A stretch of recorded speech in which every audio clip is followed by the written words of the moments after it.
在精神病院18年，我与恶为邻。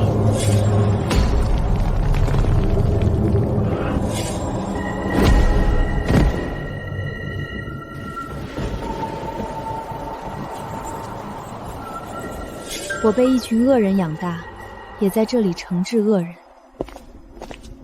还以为称霸精神病院的是个人物，没想到是个黄毛丫头。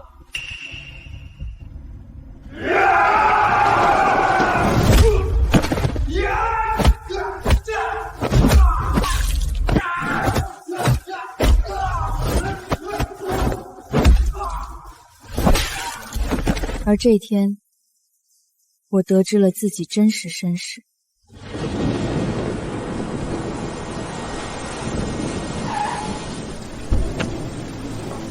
大小姐，老奴终于找到您了。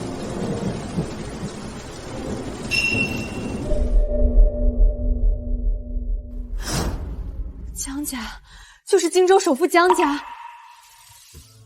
不错，你不仅是江家真千金，还是江氏唯一合法继承人。18年前，你爷爷病重，江家需要一位继承人。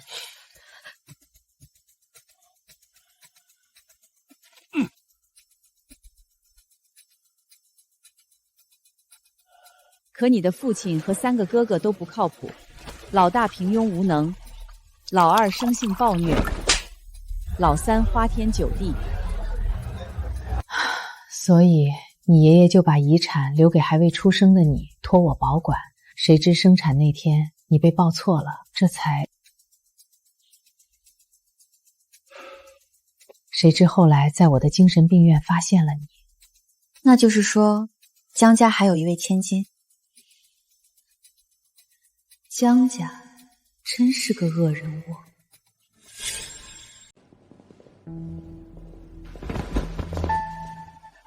师傅，你是来给我送别的？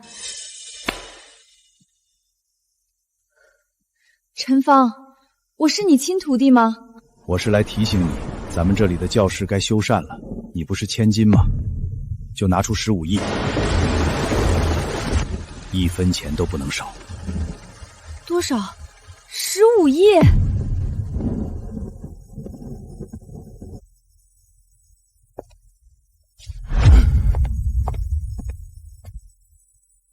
又想被收拾了，老实点。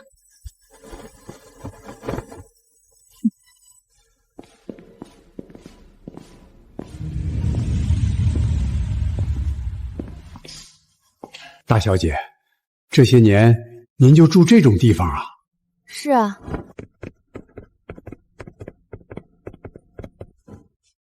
一鸣姐姐，我听院长说你家人来接你了，你要离开吗？一鸣，你还有家能回，不要留在这里和我们一样孤苦。我会好好考虑的，你们快去休息吧。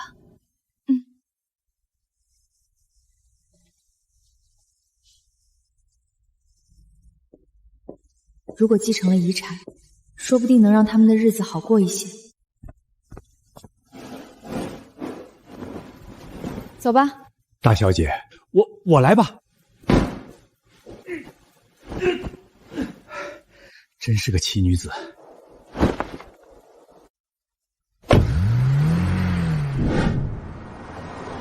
爸爸妈妈，大哥、二哥、三哥，既然姐姐回来了，我就不留下打扰你们一家人了。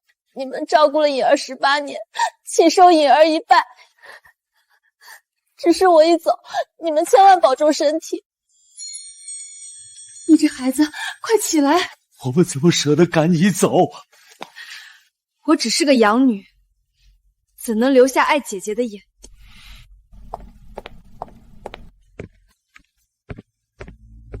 颖儿，你可是从小被我们捧在手里的明珠，也是那个疯丫头走。你就是姐姐吧？我替你享了10几年荣华富贵，该向你下跪道歉才是。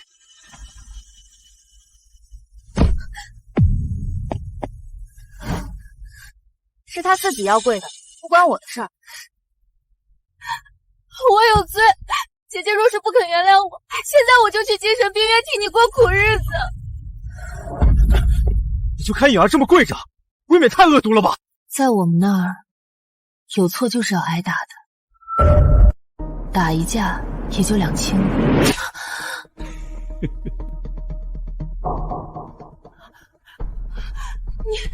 你敢打我？不是你说请罪吗？我原谅你了。我们连颖儿的一根头发丝都不舍得碰，你却这样欺辱她。女儿，疼不疼？妈妈，哥哥，我们本就亏欠姐姐，她要发泄也正常。姐姐这意思就是我和江家两清了，我这就走。你很好，我的乖女儿。可以啊你，刚回来就敢这么撒野，以后这个家岂非都要看你脸色？别以为你是爸妈的亲女儿就可以胡闹，在我们心里，只有颖儿一个妹妹。随便一挑拨就上当，怪不得老爷子不把家产留给这几个蠢货。既然回来了，就要守江家的规矩，免得以后惹出笑话。今天你就跪在这儿，把这本家规背下来，背不下来不准吃饭。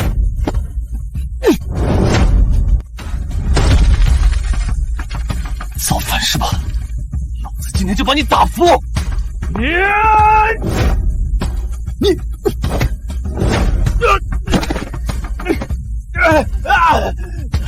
服不服？你别得意！怎么会这样？他在精神病院不应该过得很惨，手无缚鸡之力吗？看来在精神病院只长蛮力不长智商。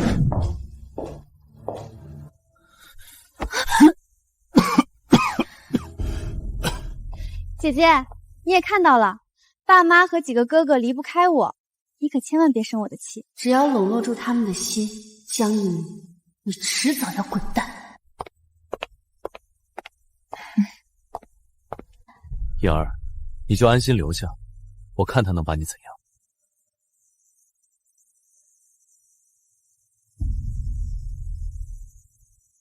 嘿嘿，我懂。精神病院有些人也听不懂人话，我都是当个屁，唉，把他们给放了。江一鸣，你再说一句试试！够了！都是江家血脉，你们闹成这个样子，传出去也不怕被人笑话。对对对，咱们好歹是一家人，打断骨头还连着筋，有什么话不能好好说？败家的3兄弟，死要面子的爸，耳根子软的妈，还有爱挑事儿的他。不过，我就喜欢与恶为邻。一鸣，你妹妹她胆儿小，你又刚从精神病院回来，你多让让她。好啊，我会雕刻，你要玩具不要？你他妈找死是吧？不用不用，这太危险了，你也小心点。一鸣，我们带你去看看房间吧。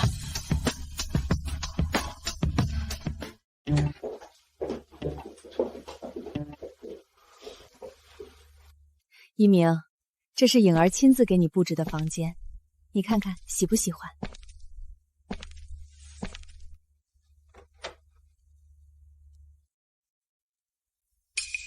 亲自布置的。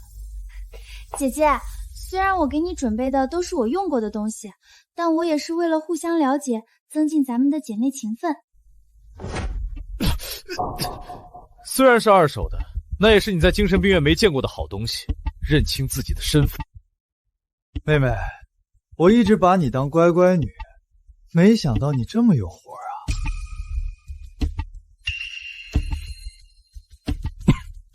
颖儿呢是第一次做这种粗活，不像你，所以你不满意就多多担待。我就是要羞辱你，让全家上下都看看你回来依旧撼动不了我的地位。说得对啊，咱们姐妹情深，我必须好好享用啊！放心吧，姐姐，江家都用最好的家具，不会用精神病院那种劣质木板。就算你是从精神病院回来，我们对你的忍耐也是有限度的。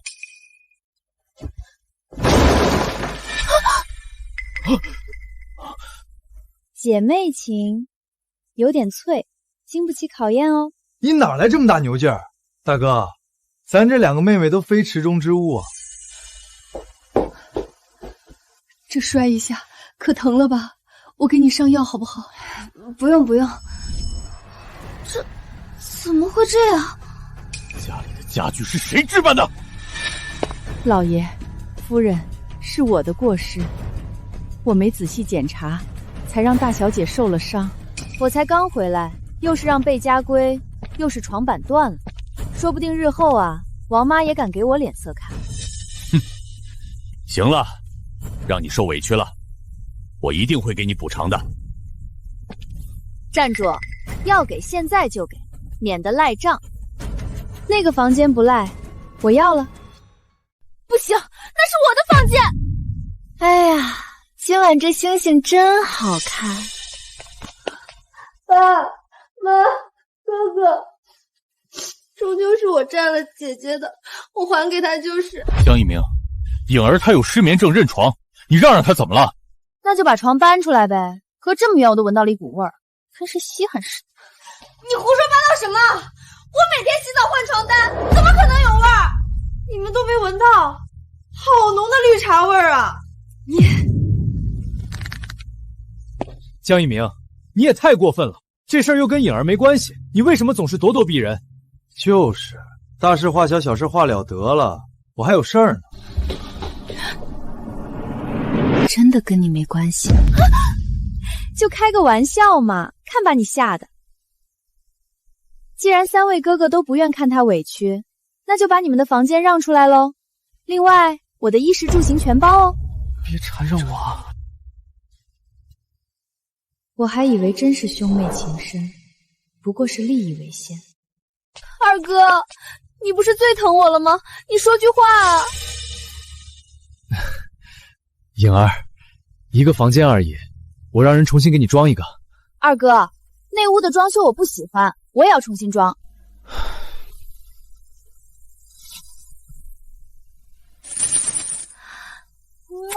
谢谢二哥。爸妈，他也太嚣张了，根本没把你们放眼里。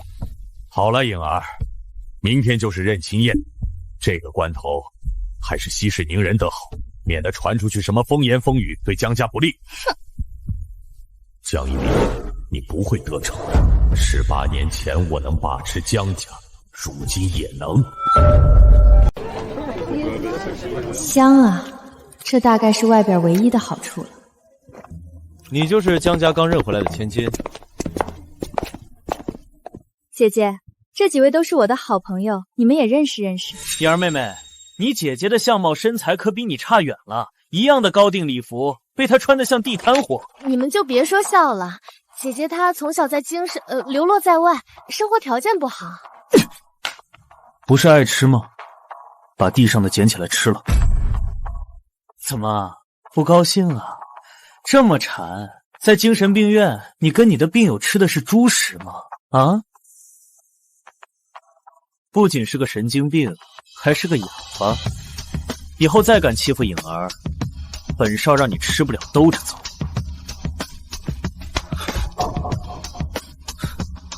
哟，知道害怕，主动投怀送抱。圣上，不如这俩姐妹你都收了得了。松开，她的手你不配拉。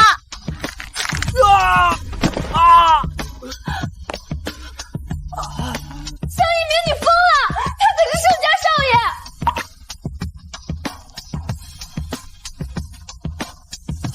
知道我疯就别惹我。小贱人，我还收拾不了你了。来试试啊。徒手？那个，我突然想拉肚子。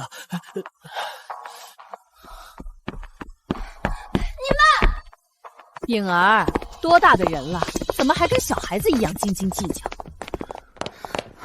妈妈，是我不好。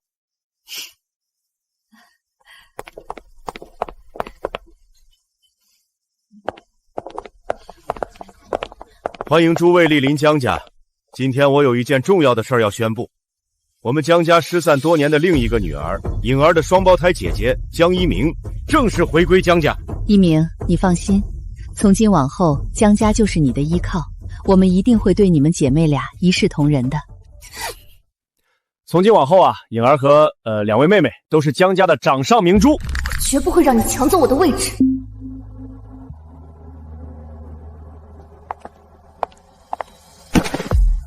不是你，姐姐，我想跟你和睦相处，你究竟怎样才能放下偏见？要不你打我吧？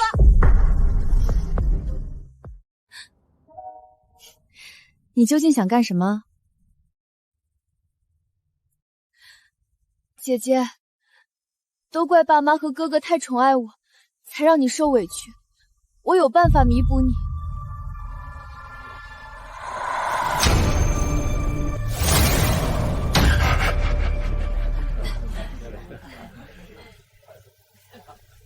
大哥，怎么不见颖儿？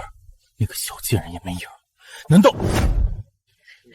我们还有些事要忙，诸位请随意。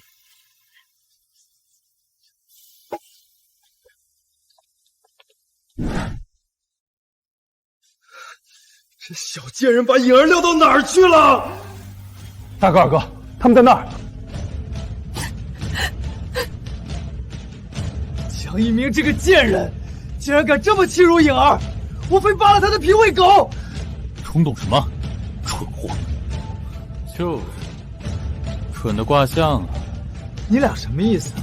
要任凭他在江家撒野不管吗？别只用蛮力，动动脑子。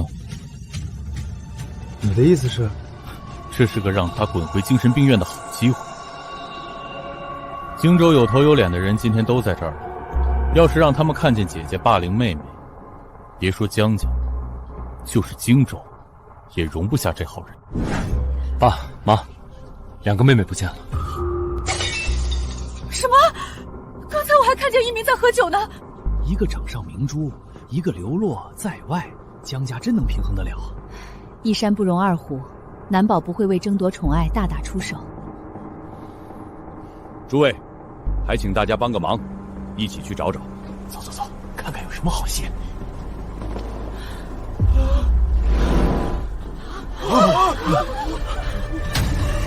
颖儿！一鸣，怎么是你？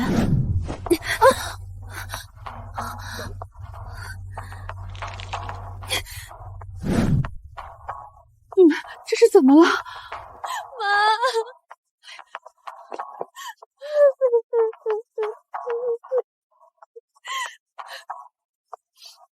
爸妈，哥哥妹妹，我知道你们都不喜欢我，是我回来打扰了你们一家人团圆，我这就跳下去一死了之。一鸣，我已经失去你一次了，还要妈妈失去你第二次吗？可是爸爸宠着妹妹，三个哥哥向着妹妹，只有我是个外人。他说的可都是我的词儿啊。你还有妈妈呀，妈妈永远爱你，好孩子，快下来。不，如果因为我造成你和他们的矛盾，我宁可去死。你听说了吗？那位就是老爷子一直在找的孩子，还以为江总和三位少爷对找回来的妹妹有多好，原来都是装的。我可听盛家少爷说了，那江颖儿可不是什么双胞胎妹妹，而是养女啊。江大小姐流落在外就算了，如今回来了还要被逼着跳楼，这江家还真是表里不一啊。江一鸣，你少装！我刚才明明看见。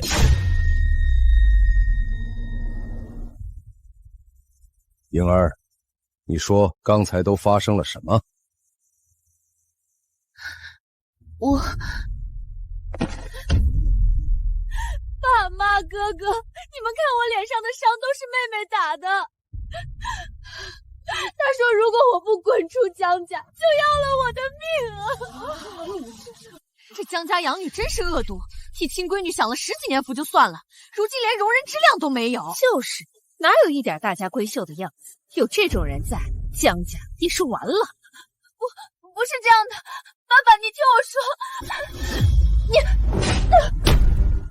爸，你打我！怎么能下这么重的手？比起我承受的，他挨这一巴掌太轻。一鸣，莹儿已经受到惩罚了，你也该息事宁人了。如果我说我不呢？那你想怎样？从我回来就在被针对，江颖儿栽赃嫁祸，你们充耳不闻。就算泥人，也有3分脾气。今天我一定要个交代。江一鸣，你再胡搅蛮缠，我就把你赶出去！该滚的是你们，你们现在吃的、喝的、住的，花的都是我的钱。你的钱？疯了吧？哦，看来你们不知道那个秘密啊。江家还有什么秘闻？难不成是江老爷子？行了，请各位离开，这是我江家的家事。还有，我不希望今天的事儿传出去半个字。走吧，回去好好谈谈。好嘞，江总。既然你爷爷把家产留给了你，我也不会阻拦。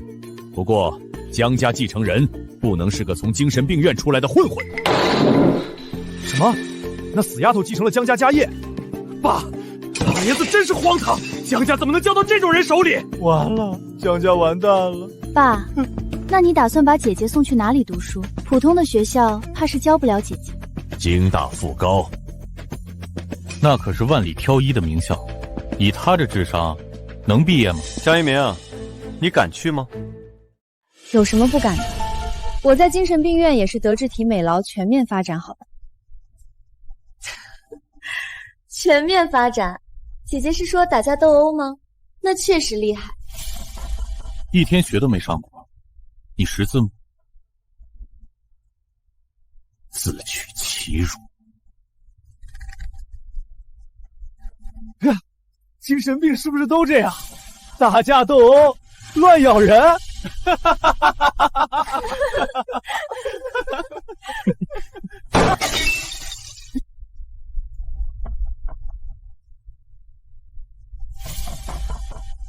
说啊，怎么不说了？这么害怕精神病啊？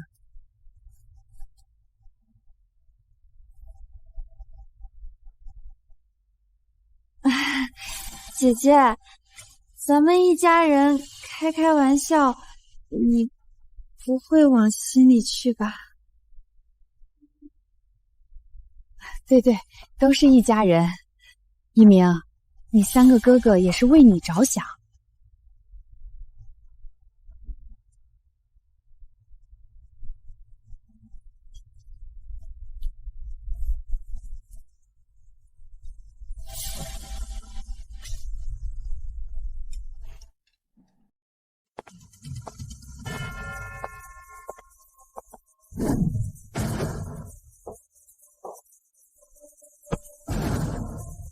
别得意，我一定会让你滚出江家。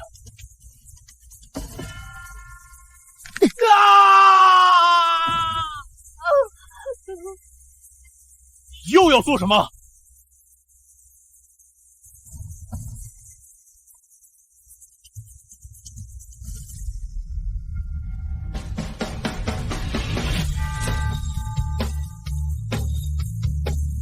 江一鸣，给我闭嘴！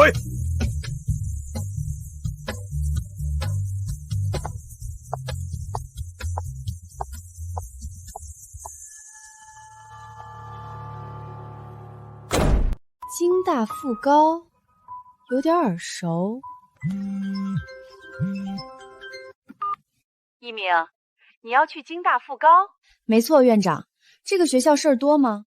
一鸣，你放心去，京大附高的校长是我故交，说不定你也认识呢。我认识？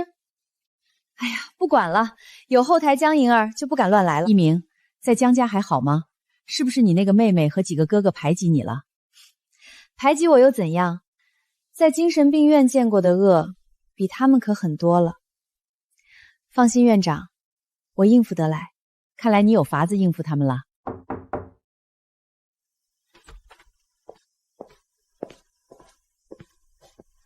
一鸣，喝杯牛奶有助于睡眠。你不用做这些的，我也不在意你们是不是爱我。景阳他从小脾气就不好，不是有意针对你的，你别跟他计较。他辱骂我，动手打我，这都不叫针对？是我没考虑到你的感受。来，把牛奶喝了吧。我不能喝牛奶，5岁那年我喝一口牛奶浑身起疹子。我吃不了任何沾牛奶的食物，让我不舒服的人，我也零容忍。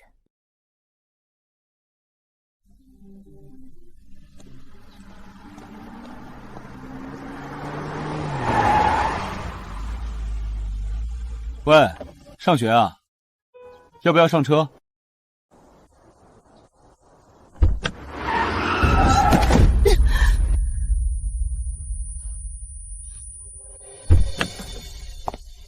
不好意思啊，姐姐，二哥手误了。江一鸣，我最后警告你，即使你去了京大附高，和我们也不是一个世界的人。再敢造次对颖儿不敬，我保证你在荆州活不下去。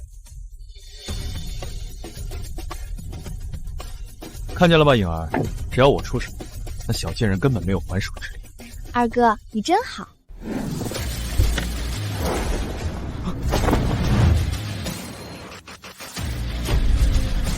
刚才给你的教训不够是吧？放开我，江一鸣！要是爸知道你在外面对我大打出手，不会放过你的。是吗？当然，我可是他养了10几年的亲儿子。你不会真以为你能顺利继承江家吧？江总，你儿子再次对我不敬，你该兑现承诺了。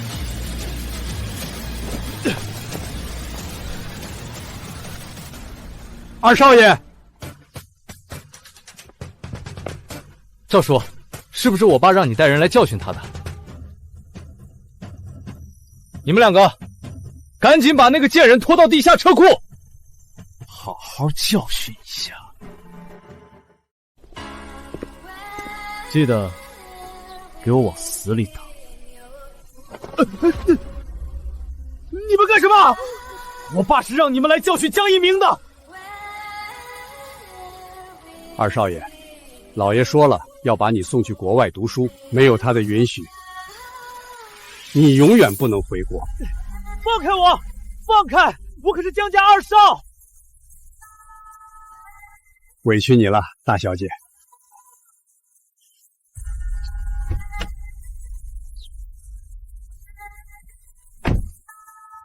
你到底给爸灌了什么迷魂汤？我可没那么大本事，不过是江景阳这颗棋子没用了。你胡说！胡说！自从我回来，江景阳屡次针对我，却回偷鸡不成18米。按他的性格，迟早会给江家丢脸。所以我跟江磊提议，他要是再惹我，就把他送出国。你在江家待了18年，竟然看不出江磊的为人，在利益面前，亲情根本不算什么。爸爸不爱你们，但爱我。他对我跟对你们是不一样的。哪里不一样？不都被他养了18年，就因为你是养女，还是说……你想多了，跟你这个疯子没什么可说。你究竟想干什么？放开！我要带上警察！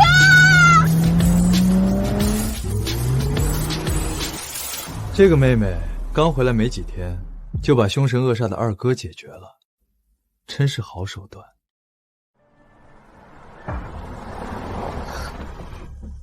听说首富江家刚寻回来真千金，一山不容二虎，这下有好戏看了。就算是真千金，流落在外18年，论气质谈吐，肯定不能和颖儿比。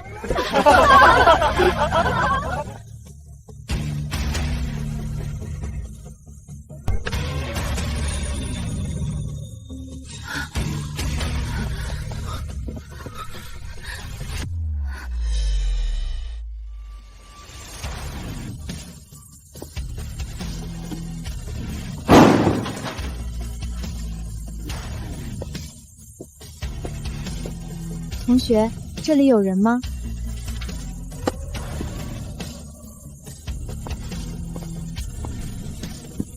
这里有人。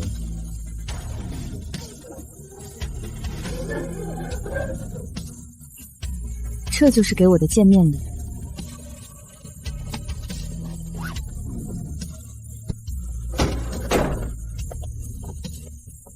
等一下，本少爷让你坐下了吗？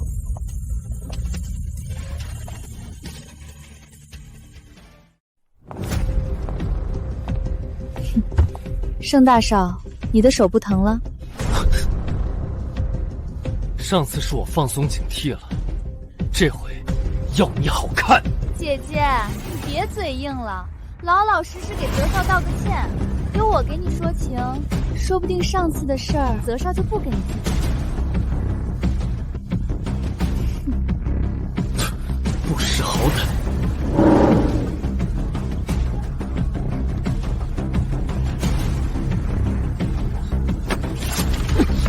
妈的，不把老子放在眼里！人多，又能把我怎么样？往后这个班里，谁敢跟江一鸣走近，帮了他，就是跟我盛家过不去。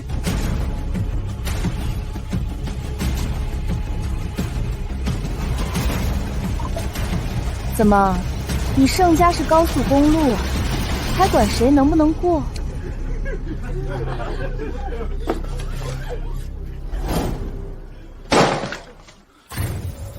谁再敢笑一下，就滚出去！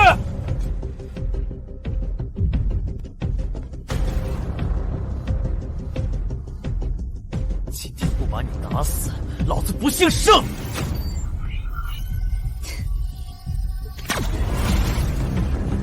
废什么话？有本事就动手啊！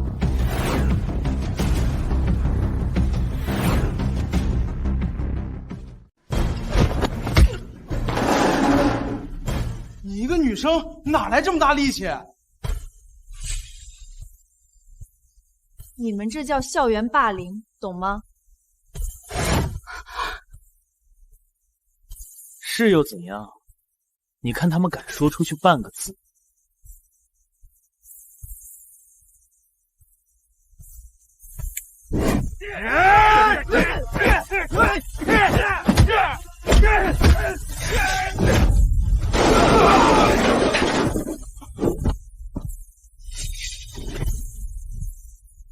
没用的东西！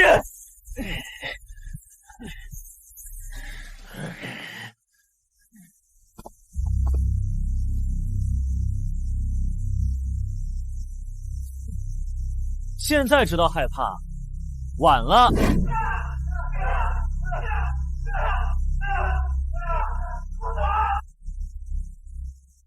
你们是不是都被盛泽欺负过？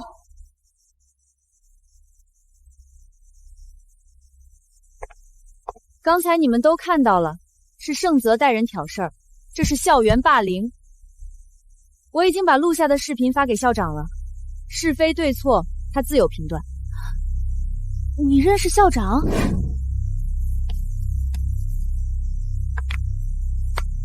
我怎么着也是江家千金，自然有些手段。你们难道就甘愿一直被盛泽欺压？就因为他是盛家少爷，有权有势就可以为所欲为？吃饭插队，撞到人从不道歉，我早就忍够他了。我刚到这个班时，也被他针对过。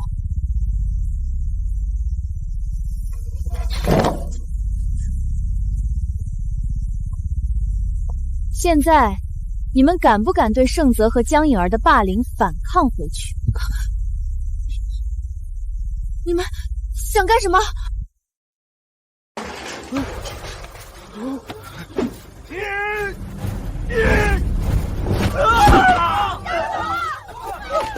你们疯了！走！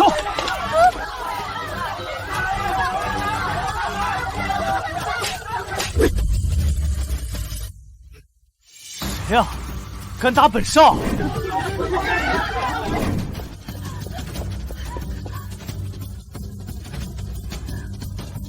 ？A 班的同学，你们在做什么？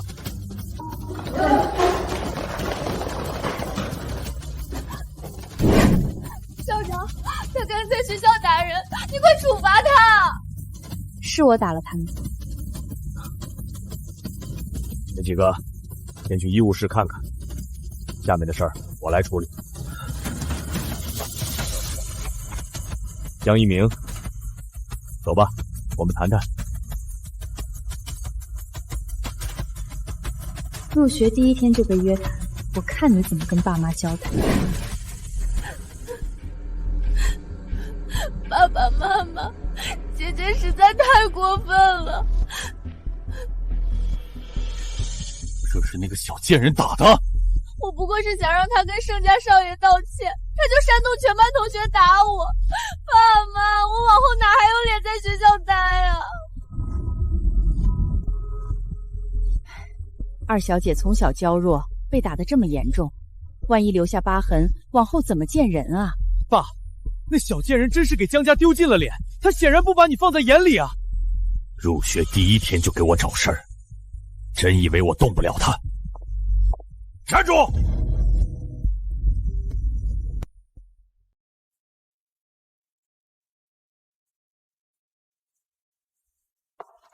怎么了？你怎么敢对颖儿下这么重的手？当着那么多学生的面儿，都敢对二小姐下手，背地里还不知道有什么手段呢。江颖儿，你告状都不把前因后果说全吗？你煽动全班同学打了盛少和颖儿，这叫霸凌！我不是，我没有啊。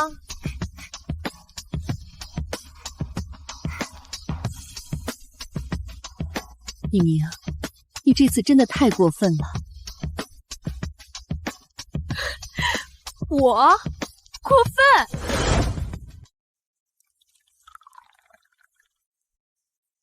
谢谢校长。哎，是我该谢谢你。几年前我去精神病院和疏影叙旧，差点就被一个病人伤了，幸好你救了我。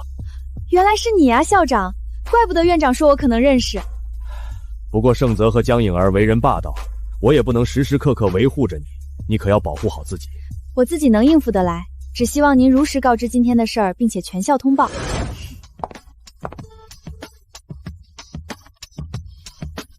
既然你们不相信，我真是高看你了。现在你就回自己房间反省。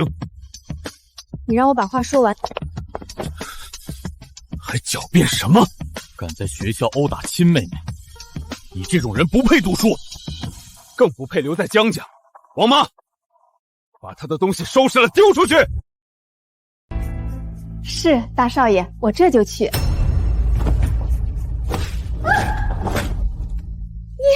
你这个小贱人！你是下人，我是小姐，你也敢骂我？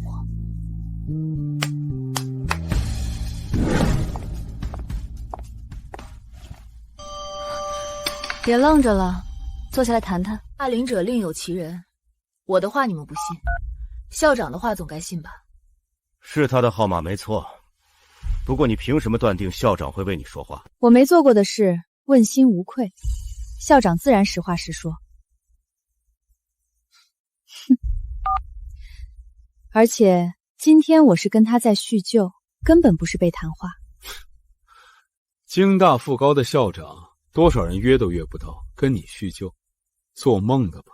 姐姐，就算你是爸妈的亲女儿，荆州首富之女，但也不能利用权势让校长屈服啊。一鸣，事已至此，你不如实话实说，我不会让你爸爸赶你出去的。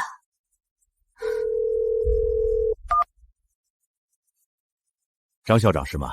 我是 A 班江颖儿和江一鸣的爸爸。听说颖儿和一鸣闹矛盾了是吗？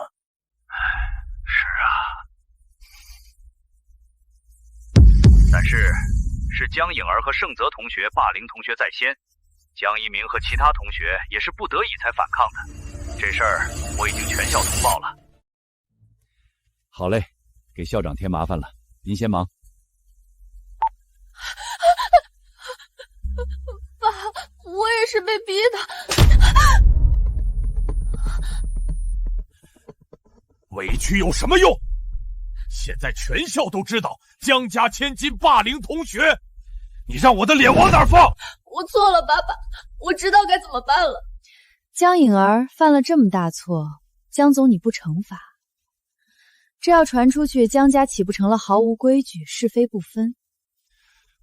从今天开始，你只有生活费，每月10万的零花钱取消，上学也不会给你配车。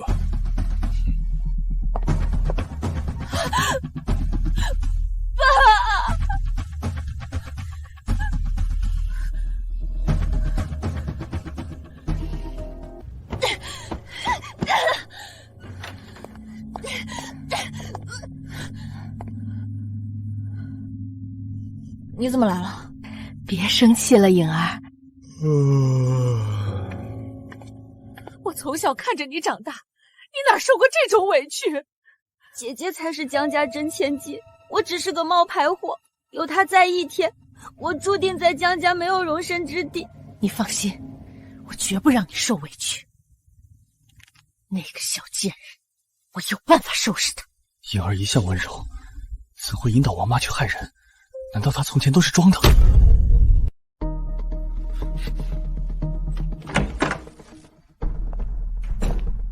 三少爷这么晚还不睡啊？可能是吃坏肚子了，正打算去找些药。我帮少爷去找吧。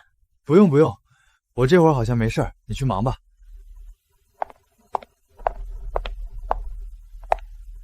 颖儿和王妈什么时候走得这么近了？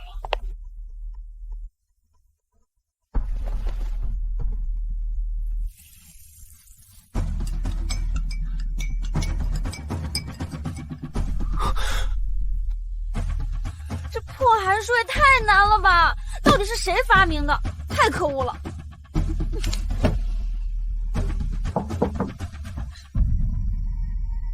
这么晚，江颖儿还要作妖，太努力了吧！进！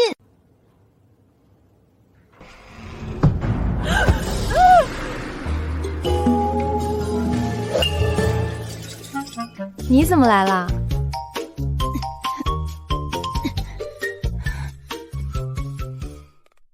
大小姐，你也太调皮了，怪不得先生夫人不喜欢你。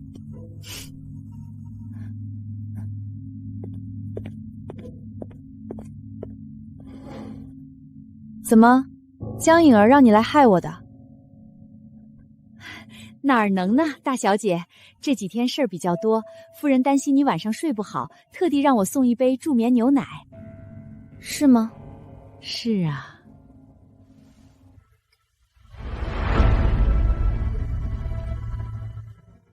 敢伤害颖儿的人，我绝不放过。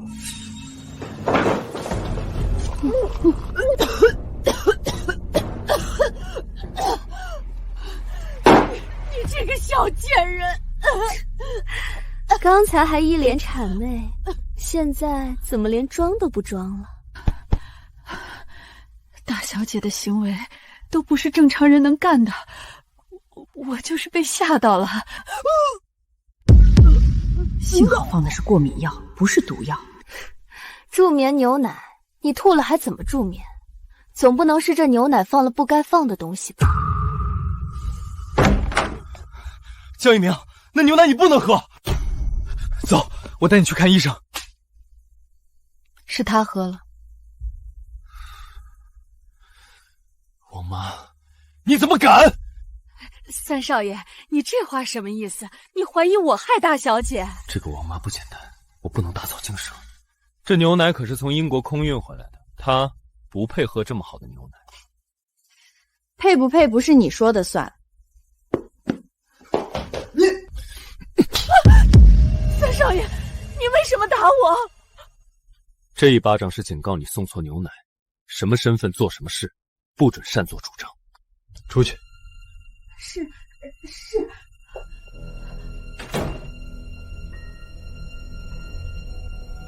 你是怎么知道那牛奶有毒的？第一，我牛奶过敏，这事儿你妈知道，不可能让她送牛奶过来。第二，我教训过她，她绝不会这么好心，除非……原来如此。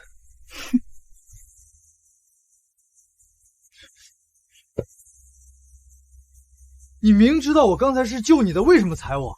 第一，从我回家，你也不是没针对我，这一脚还你，我们两清了。第二，王妈明显心里有鬼，不要打草惊蛇。你还挺聪明的。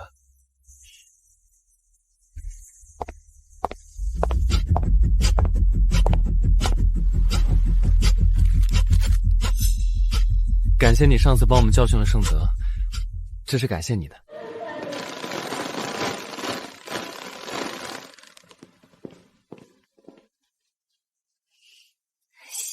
谢谢。盛泽和江颖儿被全校通报批评了，要不是你，不知道他们还要作威作福到什么时候呢。都怪他，本来大家是围着我的。下一节体育课，老师是托我爸爸关系进来的，我跟他说过了，一定好好关照江一鸣。下一节体育课可以放松一下了。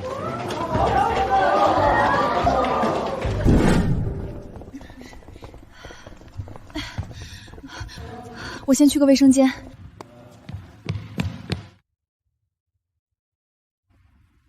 报告！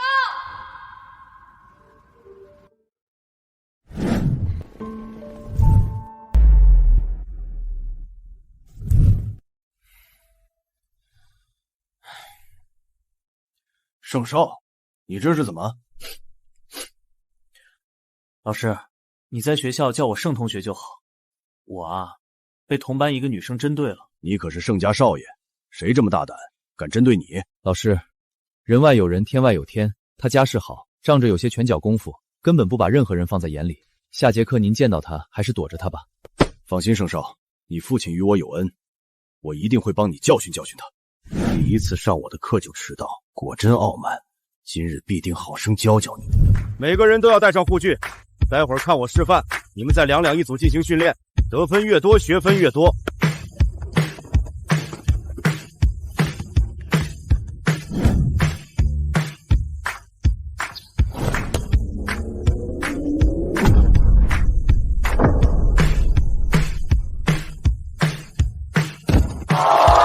我还以为新老师很严厉呢，原来这么酷啊！听说老师曾经是全国跆拳道赛的亚军，不知道真的假的。我已经迫不及待施展拳脚了。结合你们以前的课程，现在开始2两一组开始训练。老师，江一鸣同学怎么办？他跟我一组。虽然一鸣同学是有些拳击功夫，可想从老师手里拿到分，哪儿可能啊？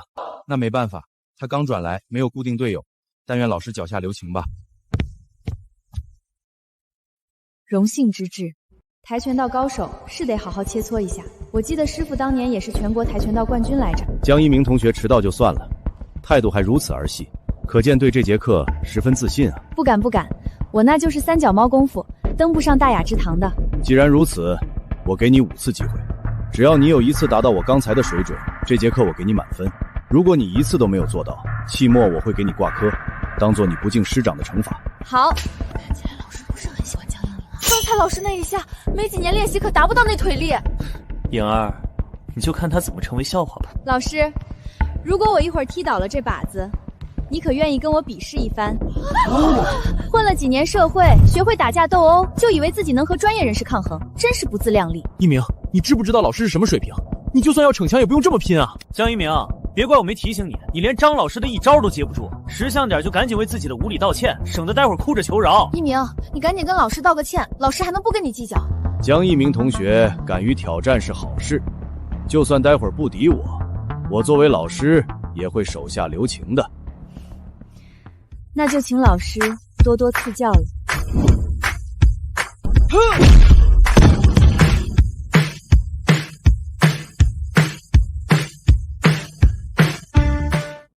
没想到你还真有2把刷子，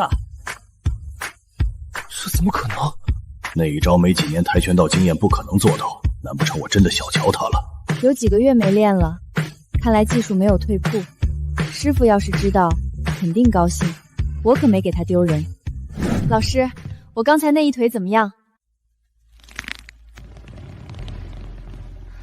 一鸣疯了，他这是在挑衅老师，不怕被班主任谈话呀？一鸣，你快给老师道歉，别再胡说了。老师，我是班长，一鸣同学是新来的，不懂事，我回头就扣他积分。我这不是一招制敌吗？我们刚才可是约定好了，你可不能反悔。反正全班同学都看着，是你主动上来送死的，别怪我不客气。江同学精神可嘉，既然这么多同学都看着，我也不好推错。那今日我就指点你一番。班长同学，那就由你来制定规则吧，不然我就为师不尊了。那就3局2胜吧。第1局手持木板，谁踢碎最多谁胜；第2局悬挂木板同理；第3局实战把对方 KO。公平起见，只要江同学你赢了1局，都算你胜，如何？不，就3局2胜。长者为尊，老师先请。那就听你的。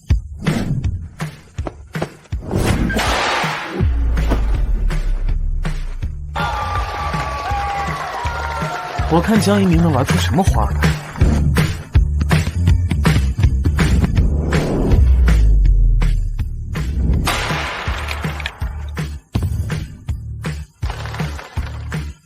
第1局，张老师胜。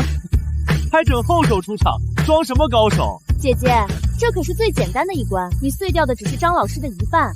别怪妹妹我没提醒你，不如趁早收手，别给江家丢脸。一鸣，你现在认输也可以，你能做到这样已经很不错了。继续。年少轻狂，我今天就好好挫挫你的锐气。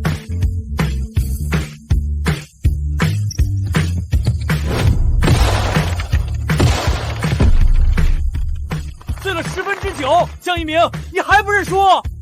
这才进行了一半，你急什么？这一局可比上一局更考验腿力。姐姐，你想清楚了，只有10个木板全部碎掉，你才能赢张老师。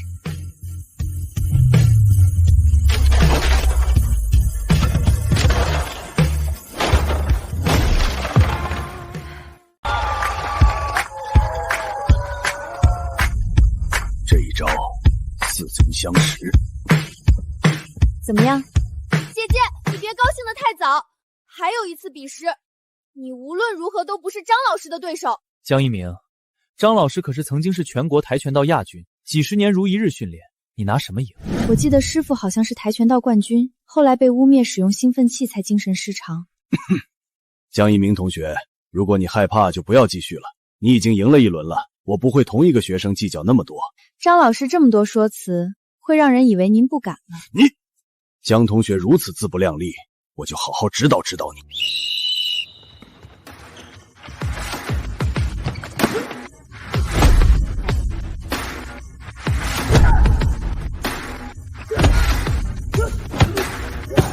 江一鸣，你就只会防御吗？就是现在！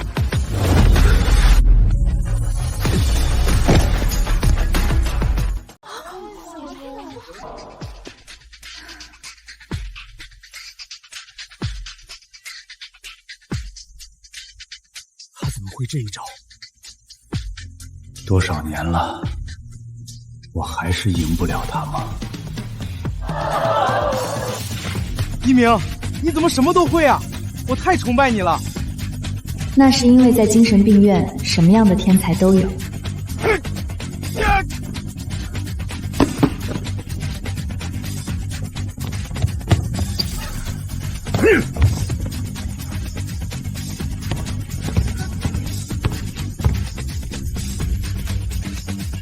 老师，君子一言，驷马难追。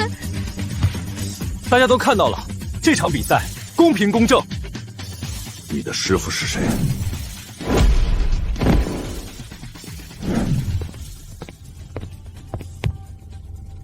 ？A 班同学，你们在干什么？还能不能有点同学情谊啊？校长，这个江一鸣不敬师长，你快全校通报他呀！哼哼。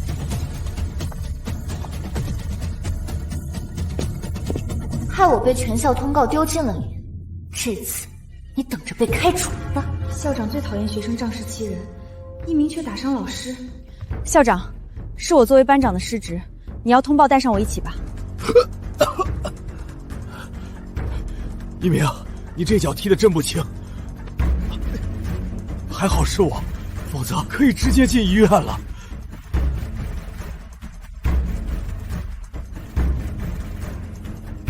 校长，他这种人，简直是给学校丢人！你快把江一鸣开除了吧！张震老师，你被学校开除了。凭什么？我好不容易才进来这所学校，是他不敬师长在先。我一定会帮你教训教训他。录像记录的一清二楚，你受盛泽同学挑拨，故意针对江同学，还有什么可狡辩的？仅凭这一点，你也没有权利开除我。我可是走后门入职，你还骄傲上了。你在别的学校任职时跟同事不和，体罚学生，这里不需要你这种仗势欺人的教师。愣着干什么？下节课不上了。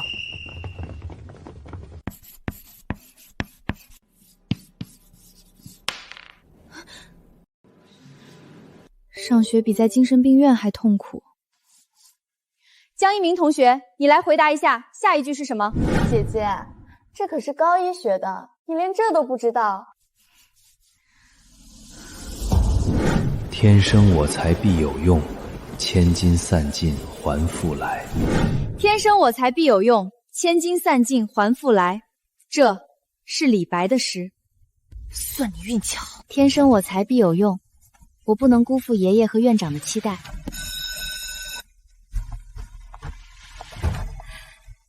跟大家宣布一件事儿，下周咱们年级去石窟研学。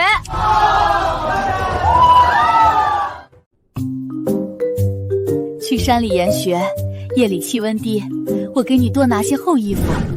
二小姐，你就没出过远门，一定要小心啊！我没他们那么细心，你缺了什么就自己买。姐姐，去研学1周你就带这么点东西啊？不会是没人给你准备吧？不知道的以为你去旅游呢。越是自理能力差的人呢，才需要带那些没用的东西。你是不是嫉妒家人都对我上心，故意赌气才这么说的？要不你求求我，我就把吃穿用品分你一半。站住！就带这么点儿，你也不怕别人笑话？只要你求求颖儿，她有的我也给你备上。用不着，他的我来准备。这可是顶级房车，价值几百万呢。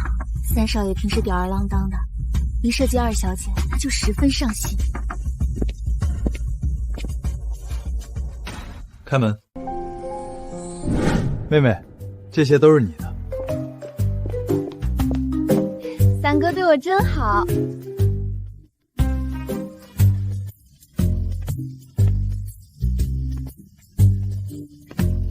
妹妹，你看看还缺什么吗？三哥，你没整错吧？我才是跟你朝夕相处了18年的妹妹啊！你怎么能偏心她呢？你也知道只对一个人好是偏心啊。你要知道，你只是被领养的，她才是和我流着一样血的亲妹妹。我不要，我是上学，不是旅游，这太高调了。装什么装？不就是想炫耀吗？都怪我三哥，我不该和姐姐抢的。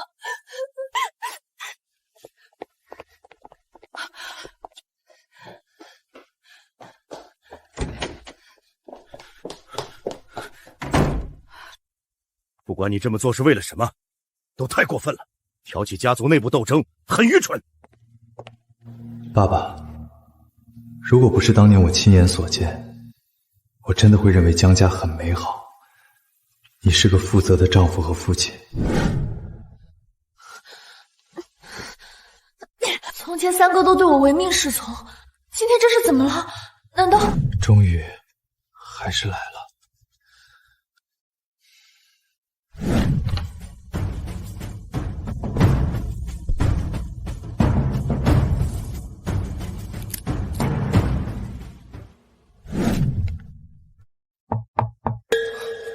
哥，三哥，对不起，刚才的事儿是我不对。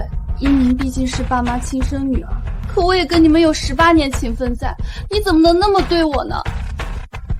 你是不是知道了什么？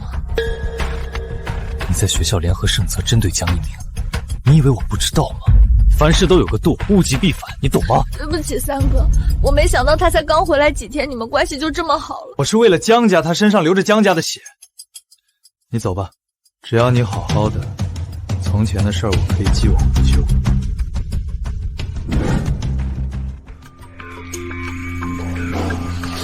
不好意思，王妈，怎么突然搬这么多药？二小姐说下周他们班去研学，我忙着准备东西呢。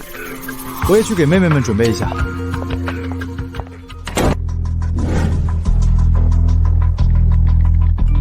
江家是我的，江一鸣，我定要你有去无回。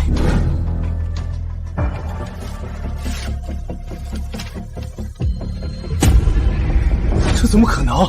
难道真是我多余了？你说什么？你让我去石库给你偷一个文物回来，你怎么不去？我在这儿又出不去，你带回来一个给我研究研究。我不偷，这是犯法的。你怕啥？你是精神病，谁能奈何得了你？你快点，我等着你把工具装进书包里，否则等你回来，我就给你挂科。这样行了吧？到时候仿个假的得了。妈妈，你在家好好照顾自己，我很快就回来。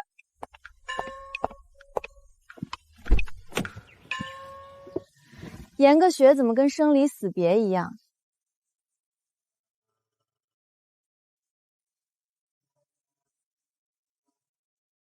爸爸妈妈再见。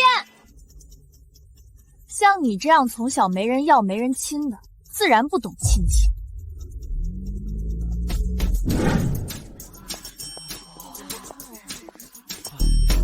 大家可以自行参观，一定要结队而行，注意安全。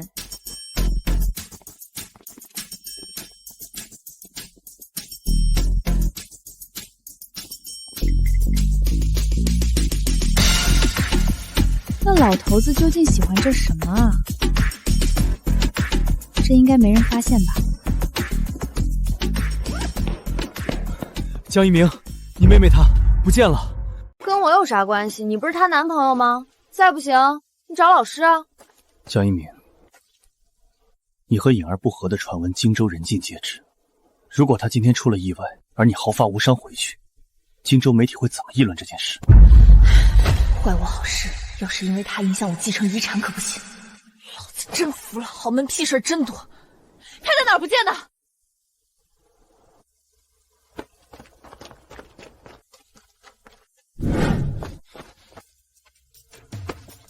他那么娇气一个人，会跑到这种地方？我要回去。江一鸣，你敢伤我，完了！有病吧？又演什么？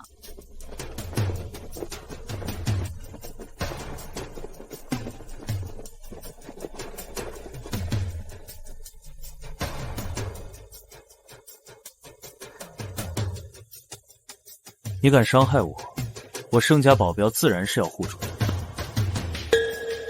怎么，教训还没吃够啊？你认为多叫几个人就是我的对手？本少吃一堑长一智，任你有多高的本事，也不可能在这迷药作用下撑过10秒。今天就是你的死期。等一下，等一下，能让我说一句遗言吗？你也会求饶啊？你说吧，我会帮你转告爸爸妈妈的。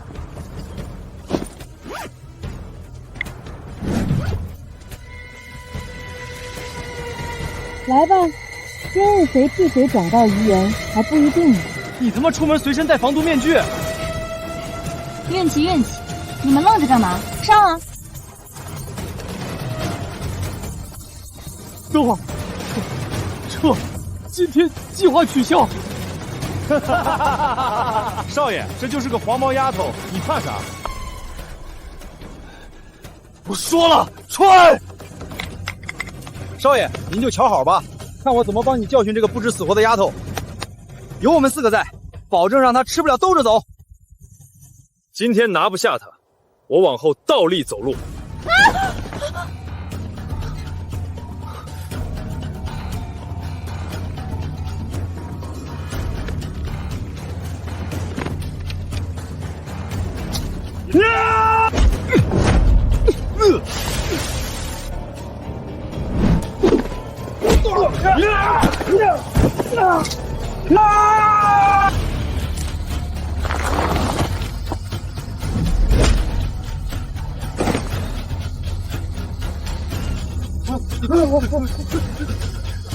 我错了，姐，我错了，放过我们。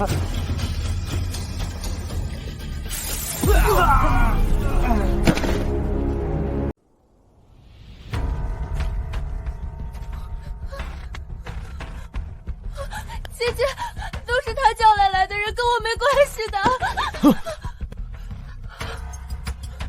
江一鸣，你敢动我，盛家不会放过你，学校一定会把你开除的。就是啊，姐姐，就算再怨恨我们，也得为自己想想。江家继承人不可能会是一个罪犯。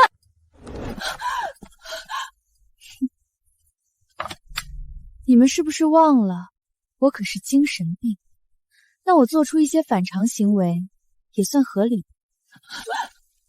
江一鸣，你想要什么我都可以满足，只要你能放过我和颖儿。真的？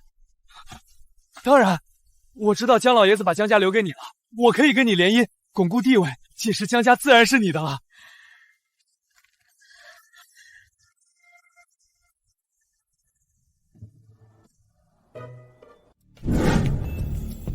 一鸣，老师，江一鸣同学不见了。谁稀罕跟你联姻？我要钱，破钱消灾，不过分吧？你想要多少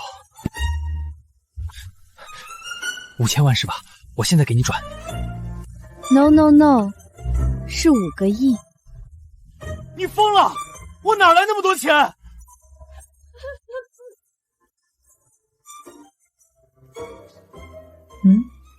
这是我10几年来所有压岁钱和红包，快5个亿了。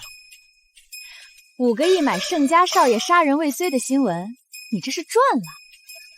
江一鸣，我算是看出来，你根本没想把我们咋样，就是借口勒索钱财。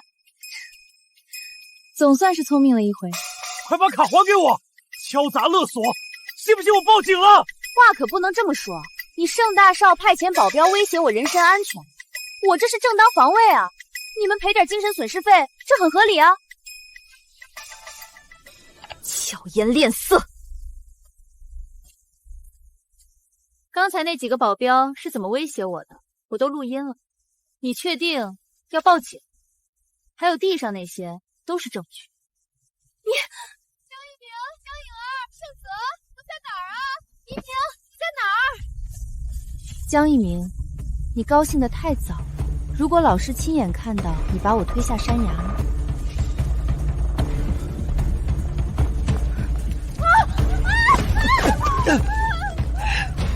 颖儿，你怎么这么傻？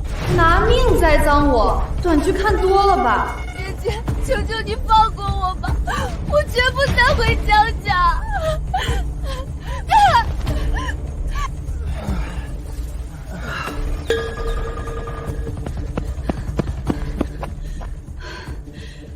发生了什么？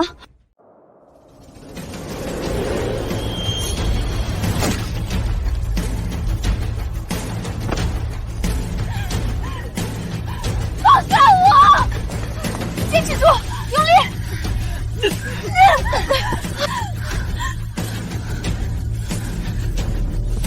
妹妹，你就算再记恨姐姐我，也不能拿自己的生命开玩笑啊！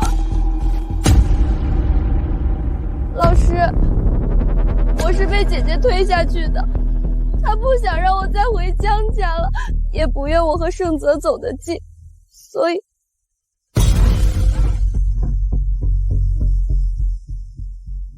被推下去的毫发无伤，伤人的被割破手指。这，老师，我有人证，盛泽亲眼看见了。老师，江一鸣害怕颖儿跟他争遗产，所以才把他推下山崖，说要伪装成失足。江一鸣看见我害怕计划暴露，所以才用了苦肉计。而且，颖儿一向娇弱，怎么可能拿自己的性命开玩笑呢？老师，这不可能，一鸣不是这种人。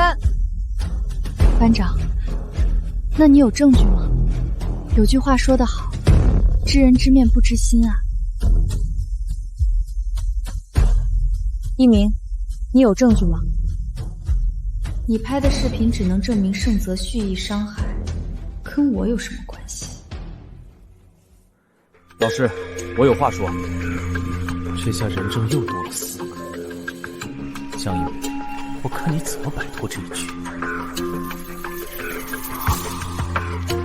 我亲眼看见江大小姐的确是去救人的，事情就是这样了。二小姐为了栽赃大小姐，自己跳下去的。大小姐真是为了救人。江颖儿，都针对一鸣多少次了？回回偷鸡不成蚀把米，竟还不长记性！你胡说！你们这是栽赃！怎么，你的人证说话就是事实，我的人证说话就是栽赃？他们几个可都是盛大少你的人，反过来为我作证才更可信啊！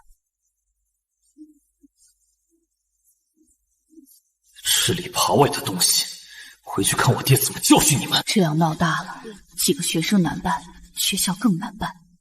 江一鸣同学见义勇为，这事儿就过去了。走吧，该回去了。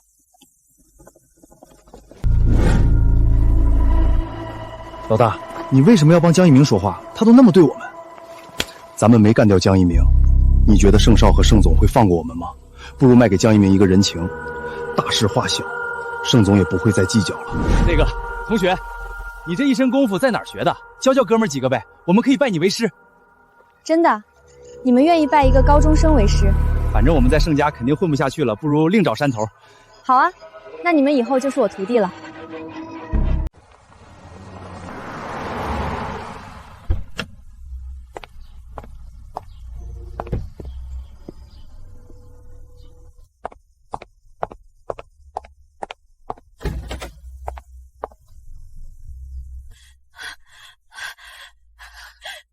这一趟研学，真是让你俩受了好大的委屈。妈妈，都怪我让你担心了。委屈什么？江一鸣见义勇为，全校都知道他是个英雄，往后学校哪还有你的立足之地？爸，你怎么能这么说颖儿？肯定那小贱人使了什么手段。春和，一鸣也是你妹妹，你怎么说话这么难听？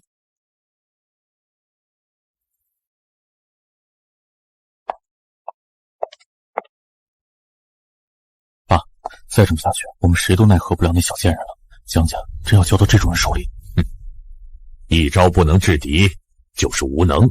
春和，你不会让爸爸失望，对吗？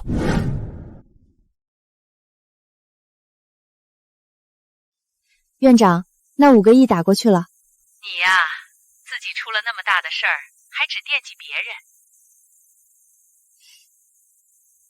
你们又不是别人。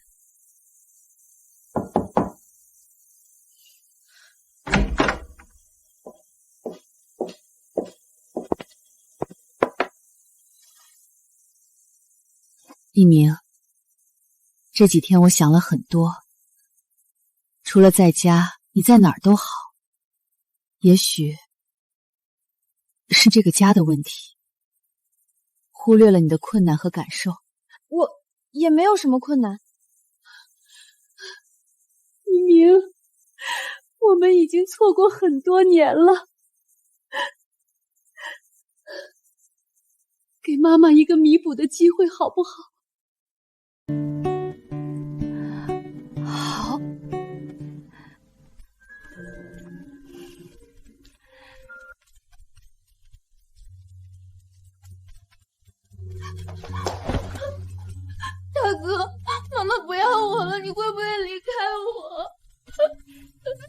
放心，颖儿，就算这个家都向着江一鸣，我绝不会。你才是我唯一的妹妹，我帮你把妈妈抢回来，好不好？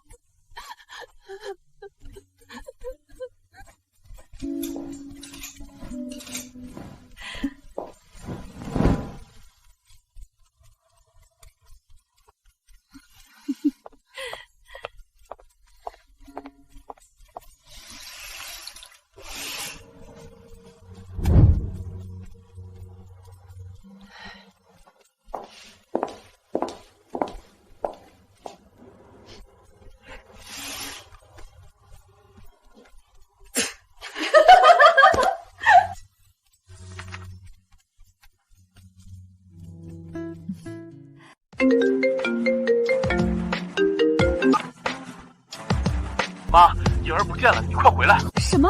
我现在就回去。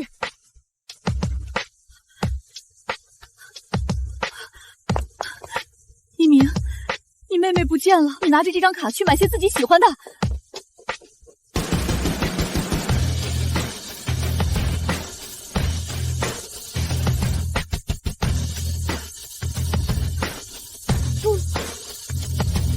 还是这身得劲儿啊！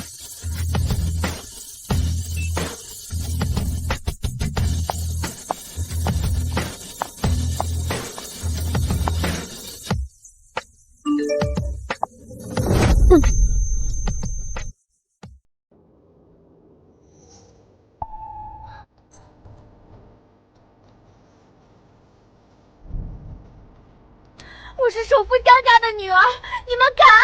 不愧是江家千金，细皮嫩肉的。这个不过也算亲历儿。说吧，你们姐妹俩谁先伺候哥儿？伺候？我怕你受不起。受得起，受得起。妹妹，你想怎么玩，哥哥我都受得起。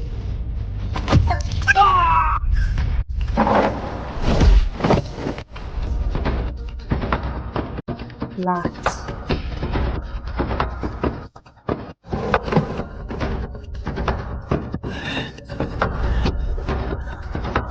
愣着干什么？给我上啊！折磨死这个小娘们儿！住手！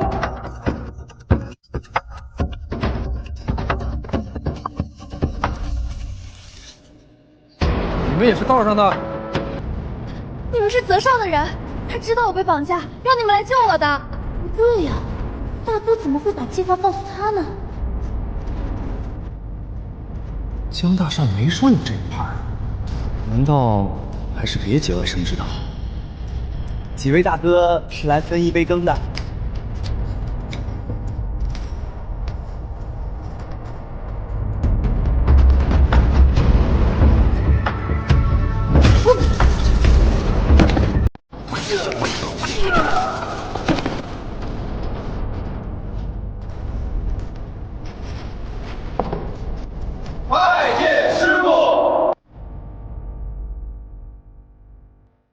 起来吧，师傅，我给你松绑。不用，我另有计划。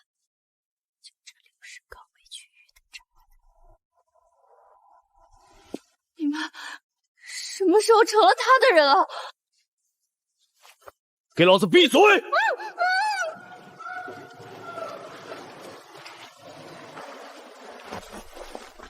江春河怎么还不来？徒儿，为师有点热啊。师傅，这下凉快了吧？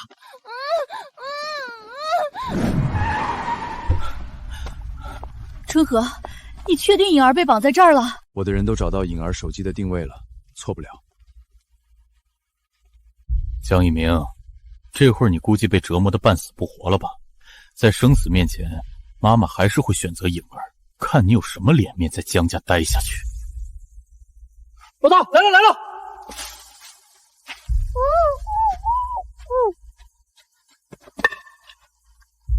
你俩给我老实点！颖儿，你们别伤害我的颖儿！一鸣，你怎么也在这里？这江一鸣怎么好好的？难道是我来早了？颖儿，我的颖儿，你们要多少钱都别着急，只要人没事，一切都好谈。这2个人，你只能选一个，而另一个，让你选一个，听不懂吗？你们想要多少钱都可以，只求你们放过我的2个女儿。少跟哥们几个讨价还价，妈，你就快选吧！可2个都是我的女儿啊！哪那么多废话？给你10秒，10、9、8、7。爸，我求求你了，救救妹妹吧！妈，颖儿才是你养了18年的女儿，她的样貌、品性、成绩哪一点不比江一鸣好？我选颖儿。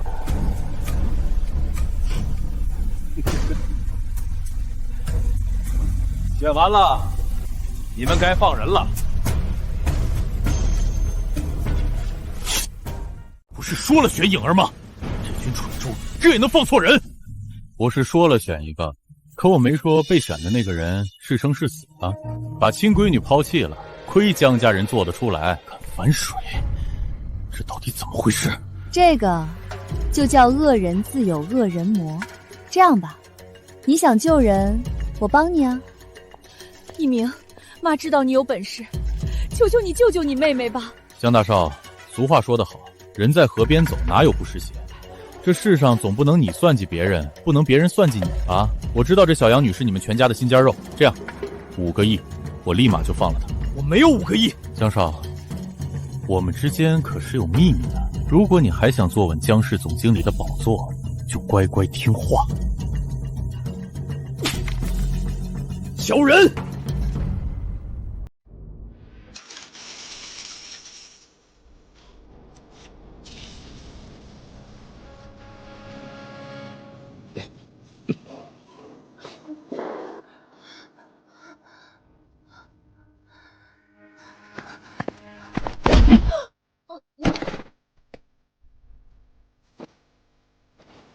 我亲自叫车送2小姐回去。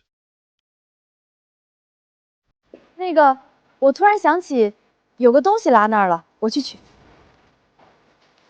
这太危险了，他们奈何不了我。赶紧走！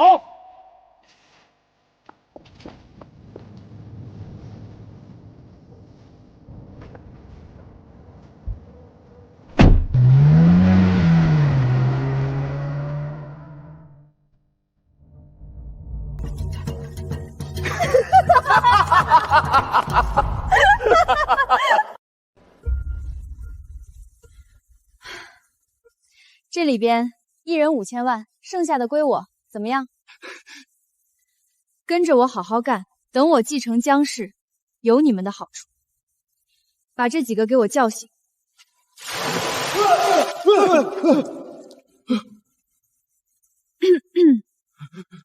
把你们知道的都说出来，否则有你们的好果子吃。我都说，是江大少。不中用的东西，居然被一个丫头反将一军，那可是5个亿呀！现在正是资金短缺的时候，足够要了集团的命。我去要回来，人家早就留了后手了。明天江家大少雇人绑架亲妹妹的新闻就会登上热搜。原本接他回来是要套走他手里的遗产，这下搬起石头砸了自己的脚。我一定会讨回来这笔账。儿子，今天爹就教你一个道理，最好的阴谋是阳谋，你要让他自己选择一条永远无法回头的道路。人呐，永远活在自己的执念里。江一鸣，你不是爱钱吗？我这儿有条赚钱的路子，你去不去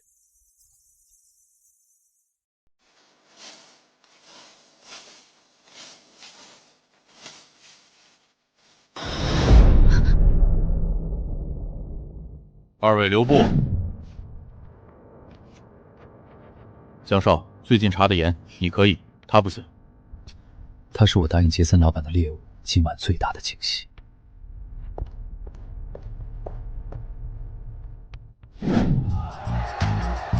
这里就是地下世界的法则。没错，弱肉强食。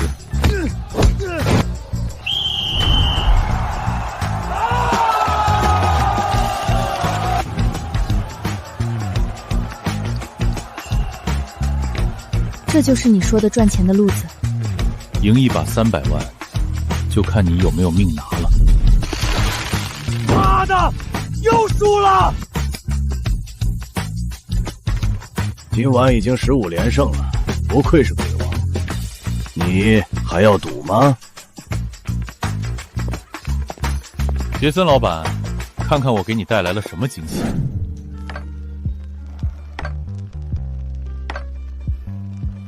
江公子，这就是你说的能和鬼王一较高下的人？你可是从我这儿借走了1个亿，就带来了一个女人，你怕不是在玩我？哥，这可不是一般女人，她是我的亲妹妹，是不是鬼王的对手不知道，但我保证，一定是今晚的惊喜。那就安排在下一位吧。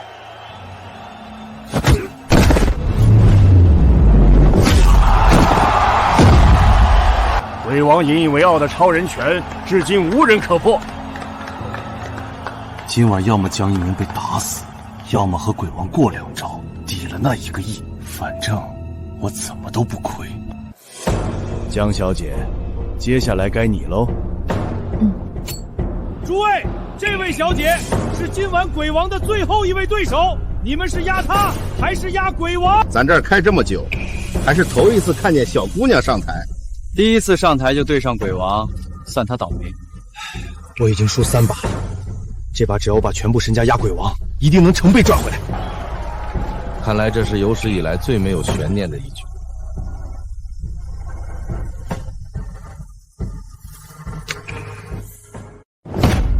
我压我自己，不犯规吧？你知道拳手压自己如果输了代价是什么吗？上一位压自己的拳手输了，可是被剁了5根手指头。如果遇上的是鬼王这种王牌选手，如此不敬，别说杰森会不会剁了他的手，鬼王都不可能让他活着从笼子里出来。哼，你以为我说的玩命是吓唬你的吗？以为自己有3脚猫的功夫就能从这儿完好无损的出去？做梦！江小姐，你也听到了，你确定要继续压自己？如果我赢了呢？竟有如此不自量力之人，在鬼王手下，你连1击都躲不过。如果你赢了，这些全部都是你。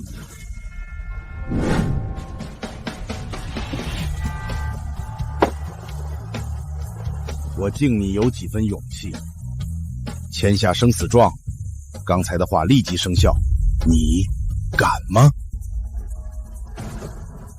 这不是闹着玩的，江一鸣。只要签下，要么你竖着离开，要么你横着出去。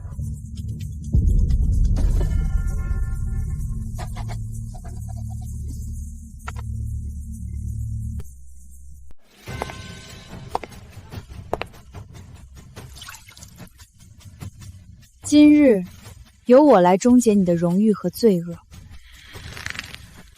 不知死活！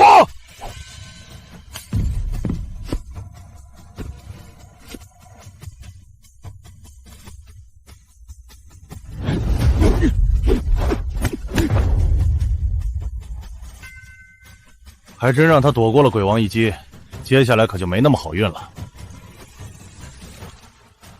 江公子，你这个妹妹真是有意思，不过也就这样了。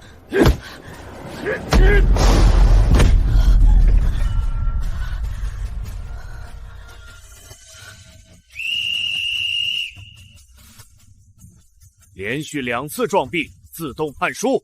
打死他！打死他！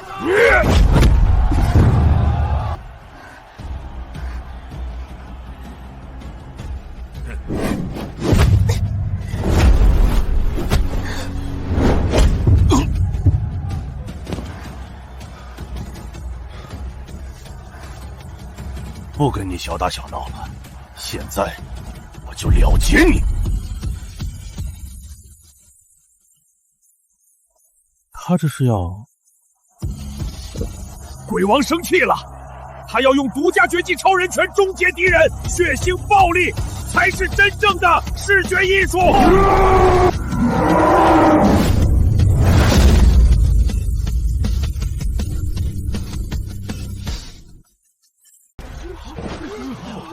居然有人能接住鬼王的超人拳！你敢骗我？你这个妹妹究竟是什么来历？她不久前是被从精神病院接回来。杰森老板，你放心，她砸不了您的场子。再说，您不是还有那位吗？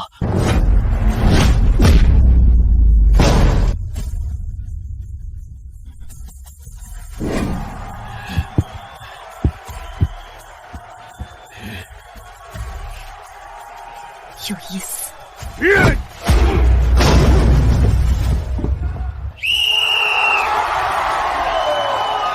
老子今天全赔了！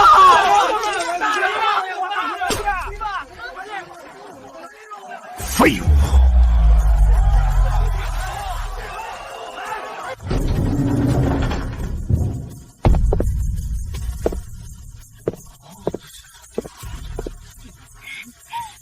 我赢了！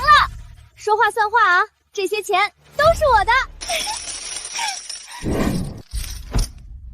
江小姐，看来你很爱钱嘛。你愿不愿意再挑战一轮？有什么好处吗？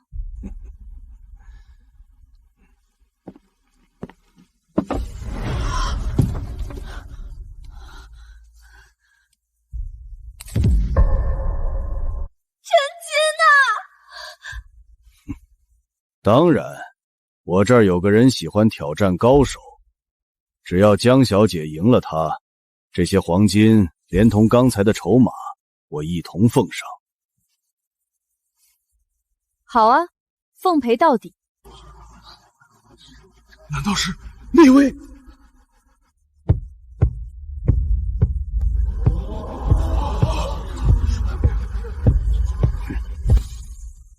真的黑虎！除了那位曾蝉联3届全球跆拳道冠军，这世上无人是他对手。我听说黑虎大人被污蔑进神经病院，出来以后功夫居然更上一层楼了。不错，在黑虎面前，鬼王只配给他提鞋，这下有好戏看了。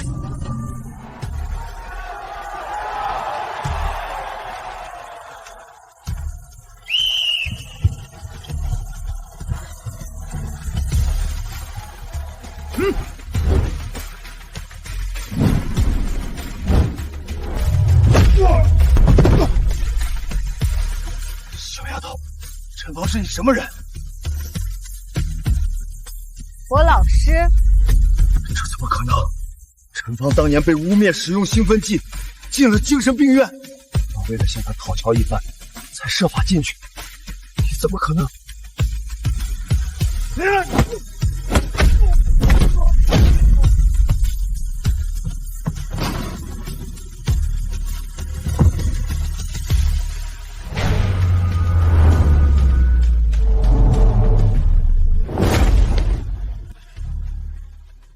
他究竟是什么人？竟然随随便便就了结了黑虎！虽然今天亏大发了，但能一睹这种实力选手，也算是赚了。这怎么可能？他不是在精神病院被虐待得很惨吗？怎么会有这种实力？喂，我赢了，你该兑现承诺了。什么承诺？我只知道，敢砸我场子的，休想活着离开。原来废弃剧院竟然是地下黑拳场，这下有头条了。喂，这里就是地下世界的法则。没错，弱肉强食。叫啊！继续叫！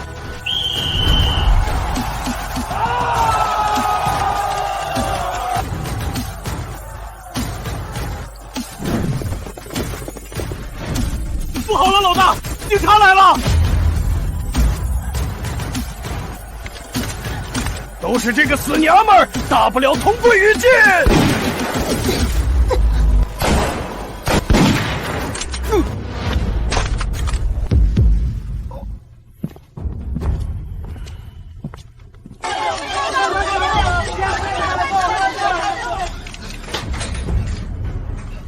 我来晚了，你没事吧？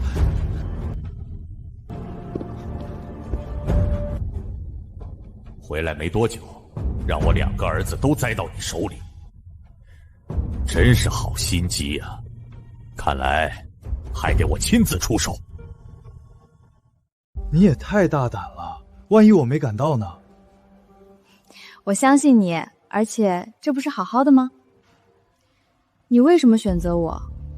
不怕我抢走遗产啊？因为我恨这个家。妈妈，我给爸爸打电话送你去医院。乖，你们爸爸工作太忙了，别打扰他。妈妈吃了药，很快就退烧了。我去给妈妈热水。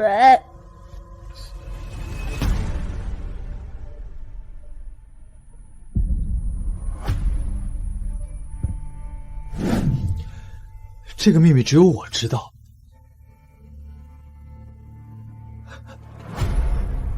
我不敢告诉妈妈和哥哥，怕他们伤心。后来这个家里明争暗斗，争权夺利，大哥二哥变得那么陌生，这都是他的错。那江颖儿呢？当我知道她并非我的亲妹妹时，第一反应当然是心疼。可是自从你回来，她屡次针对你，而且我总觉得她和王妈关系不一般，但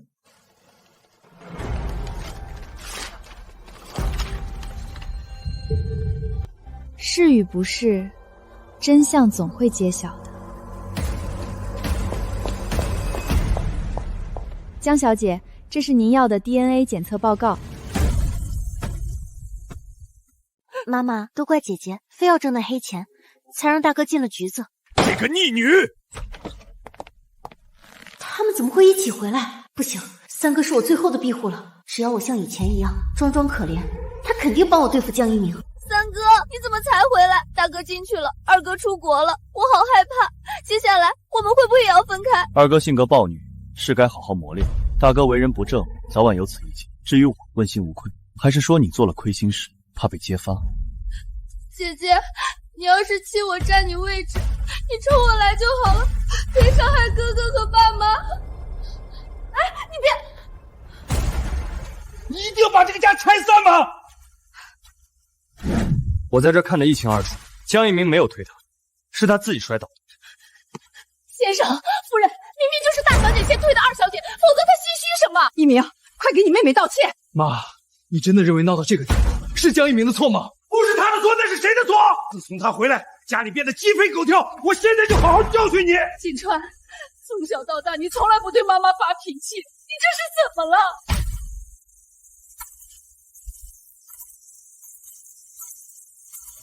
妈，江颖儿她说了，这个家就真的散了。江颖儿是江磊和王妈的孩子。你说什么？你不觉得他们两个长得很像吗？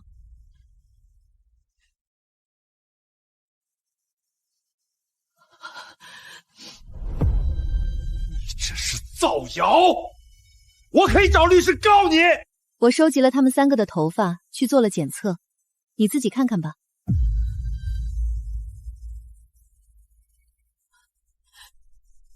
怪不得你给王妈开那么高的工资，原来是要养你的小三。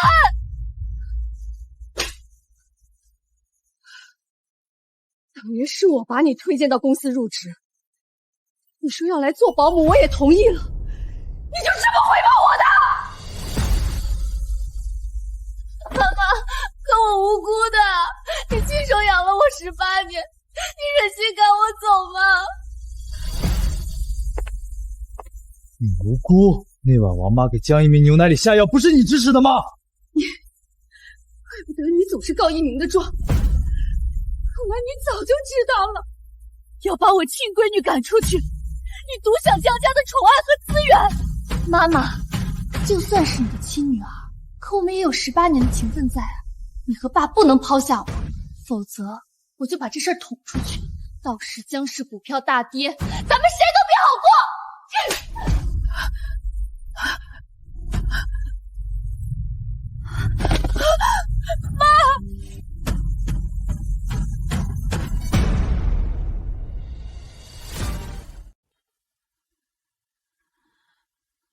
一鸣，坐好坐好。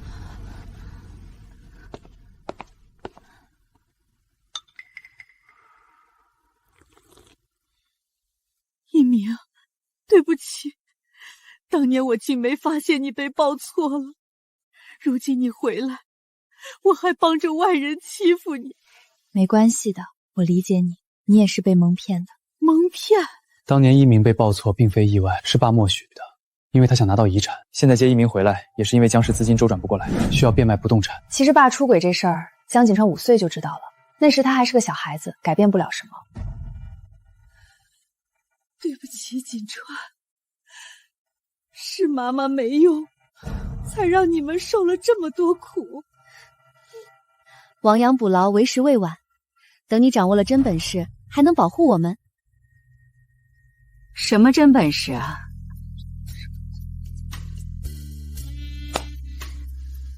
你们说什么悄悄话不让我知道？江锦川，你敢打我？你应该叫我一声哥。妈，你看他。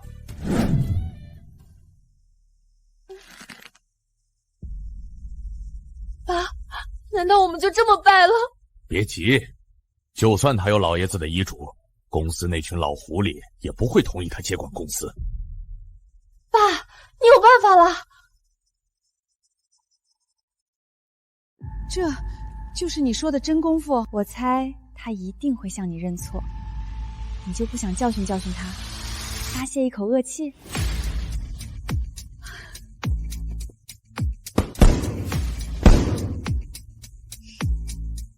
来试试。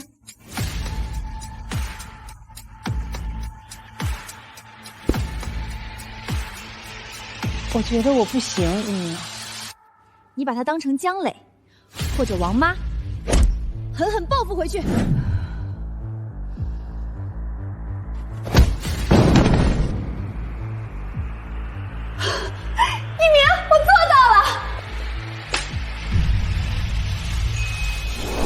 走，还有一个地方。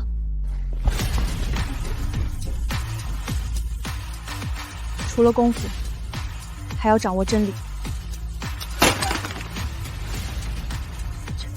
这我可不敢。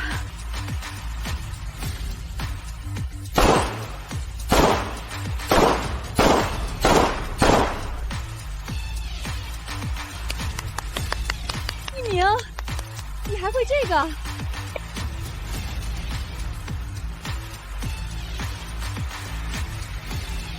在精神病院，我经常玩师傅做的玩具枪，那里什么恶人都有，所以我学得多。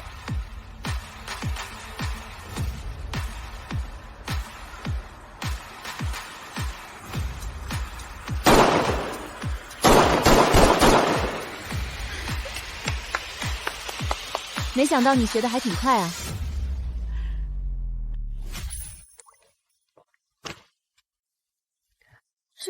这是我的嫁妆和这些年的存款，我要补偿你。这下肯定够15亿了。我不同意。妈，我也不同意。你当初说好了，这些都是给我准备的嫁妆，你有什么资格不同意？静雪，我是出轨了，可是只是犯了天下男人都会犯的错，你最温柔贤淑了，能不能原谅我这一回？原谅你？你也配？你疯了！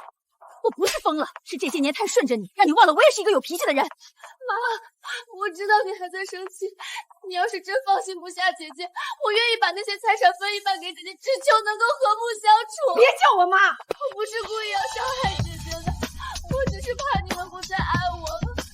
妈妈，在我心里，你才是我唯一的母亲。如果你不能原谅我，颖儿受伤了，你一点行动都没有吗？你也太恶毒了！你们父女俩想道德绑架我，我告诉你，如果他不来这一出，我还能给他个后路。现在休想！这死娘们现在怎么不好骗了？哦，对了，一鸣可是继承了老爷子的遗产，现在这个家是我们的，你们俩给我滚出去！遗产？我告诉你，苏静雪，股东会那帮老狐狸不可能让一个野丫头继承了集团，这是股东会的一致决定。只要江一鸣解决了西区矿工闹事的问题，就同意让他继承遗产。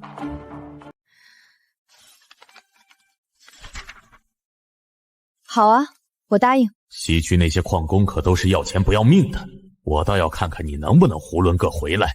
那就签字吧。等一下，你不能去，那里有多危险，你知道吗？我不止一次听说那里出过事故。放心，我的实力你还不明白。再说了，未来公司交给我，我一样要去解决的。那我和你一起去。家里还需要你。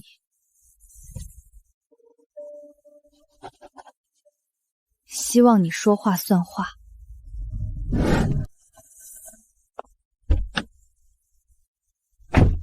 大小姐，你真的要去？既然这是江氏的烂摊子，早晚要被收拾，不如我趁此立威。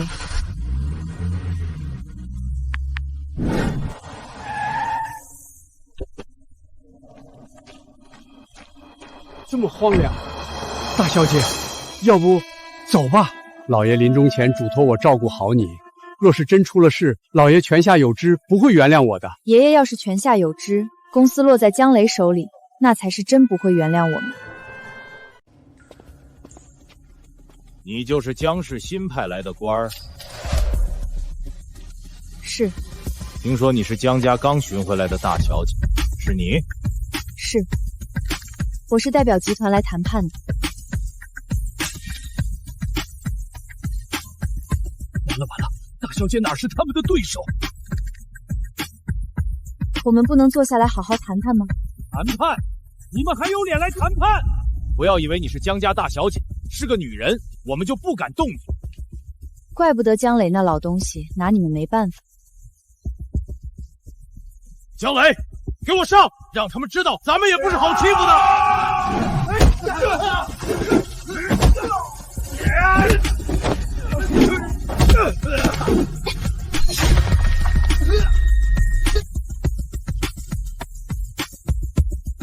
现在能不能好好谈谈？你们江家人一样的残暴，狼心狗肺。不行，看来得改个姓啊！我无意与你们交战，是你们不愿与我坐下好好谈。你们是谈判吗？我看是威胁。怎么对江家敌意这么大？这其中一定有隐情。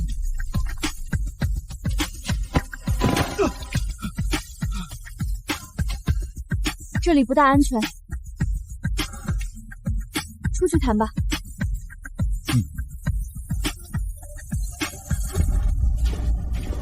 别以为你刚才做了一桩好事，就能让我们放下对江家的恨意。这比起你们带来的伤害，根本微不足道。我只是想知道，你们为什么对江家这么大恨意？我是来谈判的，只有你们说出诉求，我才能补偿啊。我们凭什么相信你？你们别不识好歹，我们家大小姐可是真心实意求和的，这就是你们求和的态度。你别给我添乱，一边去。虽然我不是很了解你们，但我觉得你们一定需要一样东西。师傅，我终于找到你了。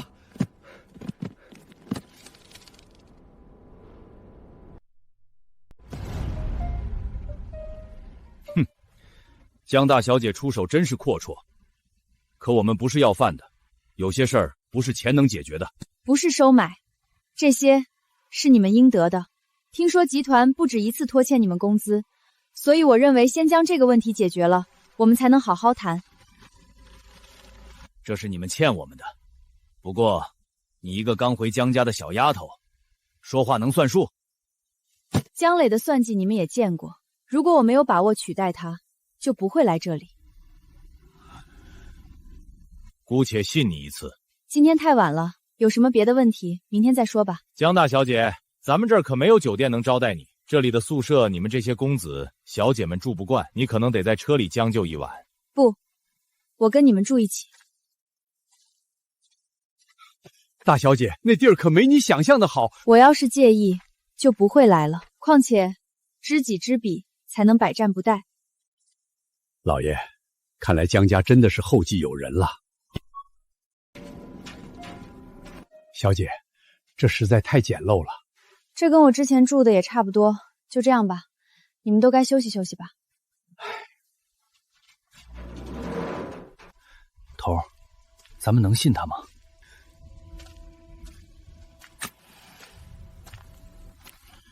看他想怎么说吧。反正要把这里卖掉，让咱们无处可去，我绝不同意。江氏既不想出了这工资，又不想他们闹上新闻，所以让我办这难差。结果成与不成，他们都受益，但只有去了，才能找到完美的解决办法。想要完美解决这事儿，必须要对症下药。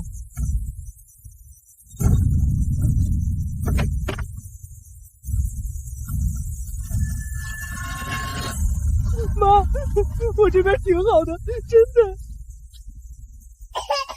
奶奶，奶奶，小心！你做什么？救人。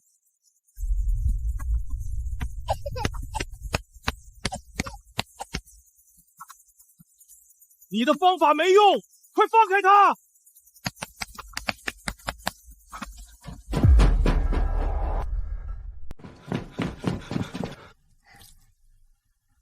头儿，你孩子好了。楠楠，吓死爸爸了，还好你没事儿。爸爸，是这个姐姐救了我。多谢，刚才我……不必，我明白作为一个父亲的心。现在你能告诉我为什么一而再不执行集团的命令吗？楠楠，好好睡觉，我跟姐姐有些事儿谈。集团要把矿场卖出去，可买家早就实现了转型了，到时候我们一定会被辞退。我们不同意，集团就压着几个月的工资不发，我们也是没有办法。那你们怎么不……江家有钱有势，而我们胳膊怎么能拧过大腿？我向你们保证，绝不会让集团把矿场转让出去，而且会让你们的待遇比从前提高数倍。你们愿意信我一次吗？好，你都把工钱提前结给我们了，还救了我的孩子。可是你怎么说服他们呢？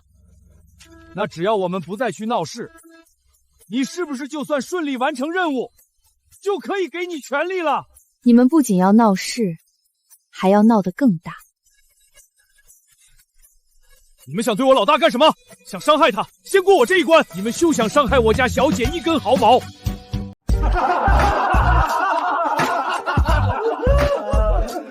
别以为你们人多就可以吓唬我们。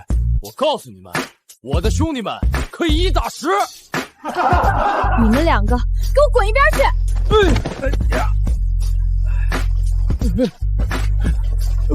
不用，你们别过来。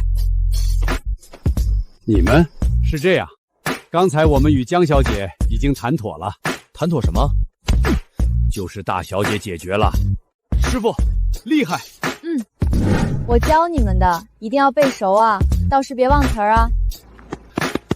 我都记住了，放心，我一定会督促他们的。走吧，该回去收网了。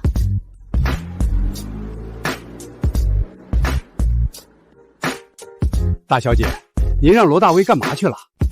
很快你就知道了。妈妈，您就别担心了，姐姐要继承公司就要面临考验，这是她该做的。你不必再装好心，你巴不得她回不来吧？静雪，你未免把颖儿想得太坏了。西区矿场危险，我也说了，是她自己要去，那只能听天由命了。哟，那我毫发无伤的回来，怕是不顺某些人的心了。乖女儿，你没受伤吧？我听说那边的矿工都是魔鬼。你去了这1天1夜，妈妈担心的睡不着。你没出什么事儿吧？放心吧，我不仅没受一点伤，还把事儿给解决了。真的，太棒了！不愧是我江锦川的妹妹。你说什么？你解决了矿工闹事儿，他们同意买矿了？你是什么意思？把话说清楚。你不会死要面子骗爸爸吧？半年没解决的闹剧，你去了1天就摆平了？难不成他耍我玩呢？到底有没有摆平，明天去公司就知道了。我不是让你跟着他给他捣乱吗？你怎么回事？一个信都不给我发。先生，我尽力了，可小姐办事处处支开我，我也是没办法。反了，我都反了！儿子女儿不听话，老婆打我，现在一个管家都敢给我脸色看。爸，你还有我，绝不会让江一鸣就此得意。走路不长眼啊！敢撞本小姐！你再骂，赶紧叫哥哥。有什么了不起的？马上我就能夺回属于我的一切。一大早跑跑闹闹成什么样子？不愿意看就滚！这个家还轮不到你指指点点。先生，不好了，公司那边说西区矿场的工人又来闹事了。不是解决了吗？真的？我就知道这死丫头不可能完成这如此艰巨的任务。你是不是该给我个解释？那就去公司看看喽。我跟你一起。我有个忙需要你帮。走吧。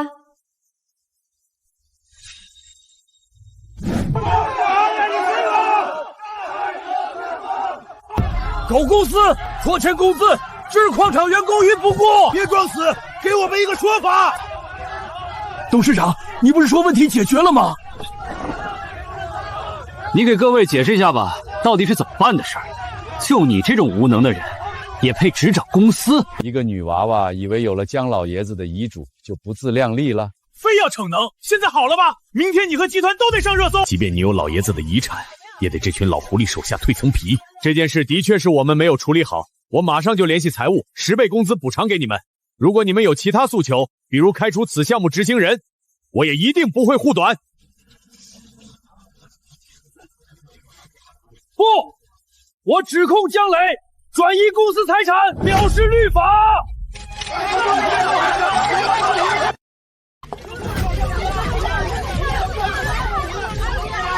江总，我们接到10名举报，您偷税漏税，转移公司财产，请问您作何解释？这是什么情况？完了，这下公司股票要大跌了。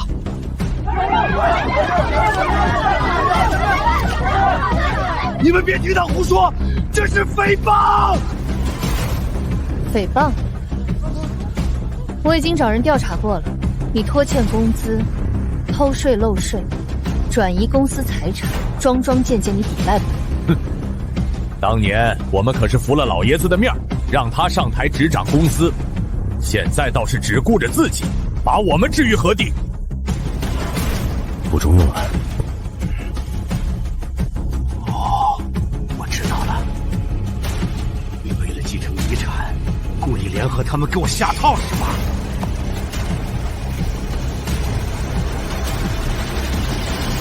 你做错事儿可不止这一件，你拖欠员工工资，导致员工家属重病不治，你又该如何解释？这传言竟然是真的！江家大小姐亲自爆料，肯定假不了。明天的头条这不就有了吗？怪不得这群刁民一夜之间就开了智，原来是你搞的鬼。这事儿一旦闹大，查到我身上，这群老狐狸哪还会站在我这边？事已至此，只能……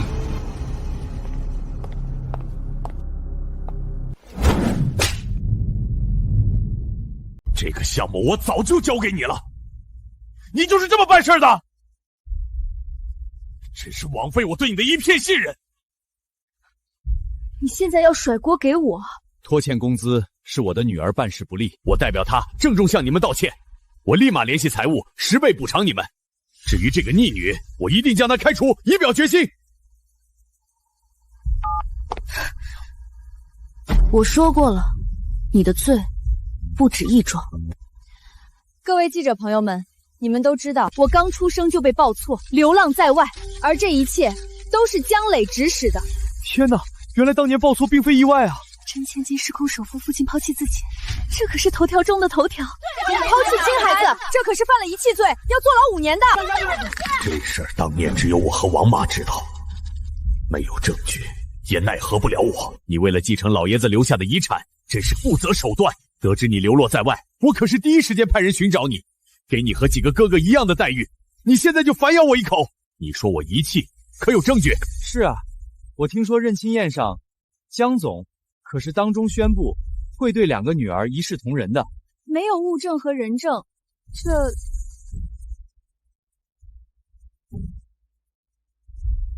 谁说我没有证据？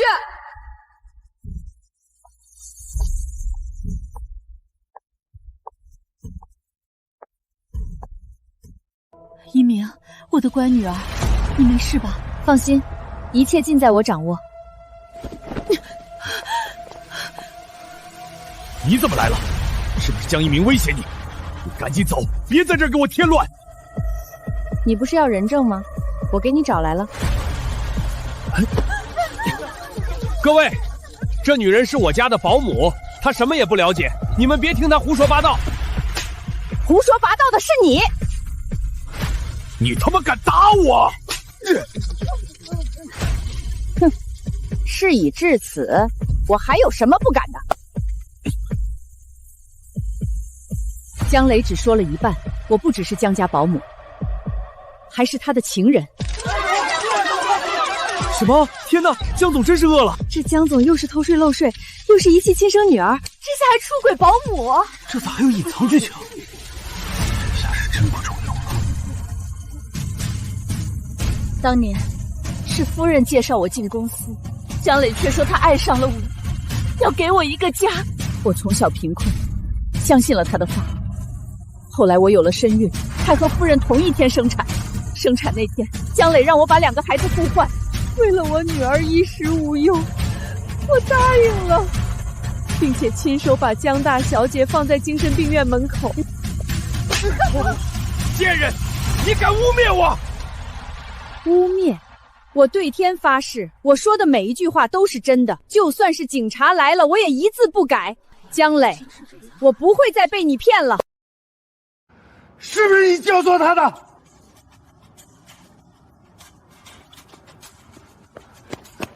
那就是你，对不对？我们多年夫妻情谊，你就这么对我？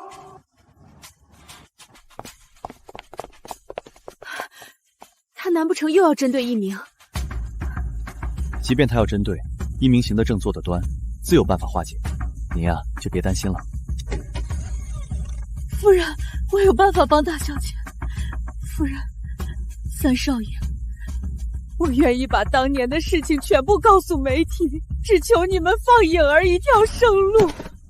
夫人，颖儿好歹跟你有18年的母女情分，我愿意指控江磊，只愿颖儿能顺利完成学业，往后能在江氏这种大企业工作。我不愿她和我一样无法回头。父母之爱子，则为之计深远。不是所有父母都像你一样自私。不，你们不会得逞的。就算我倒了，江一鸣也别想继承江氏。各位媒体朋友，这个江一鸣流落在外18年，实际上是在精神病院，他就是个疯子。他今天的话没有一个字可信。颖儿，你别再说了，连你也站在他那边。今天哪怕鱼死网破，我也不会让他继承江氏。有个精神病，你们快把他抓起来。我知道你们打的什么算盘，你以为把一鸣当成精神病抓进去，江家唯一继承人就是江颖儿了？我告诉你，做梦！有我在，你们别想动一鸣一根毫毛。你们耳朵聋吗？我让你们动手把这个疯丫头给我抓进精神病院去！妈，你别再维护他了，只要你对我跟以前一样，我保证这个家还是和和气气的。赶紧动手！只要这个小贱人进去，颖儿继承遗产和我继承没什么区别。江磊，一鸣也是你的亲生女儿，你一定要毁了她吗？是她要毁了我！既然她不肯放过我，那就别怪我心狠。江磊，我忍你很久了，这么多年，你算我娘家的钱，算计我的嫁妆，我都忍了。可现在你还要害我女儿，大不了咱们也鱼死网破。不要带走我女儿，先过了我这一关。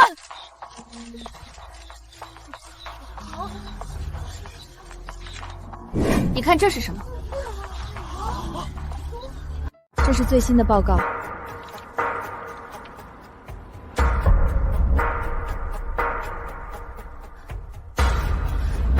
一鸣，这是什么？这是我们院长给我准备的。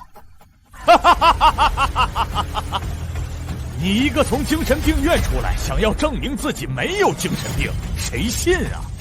就是，撒谎也得动动脑子吧。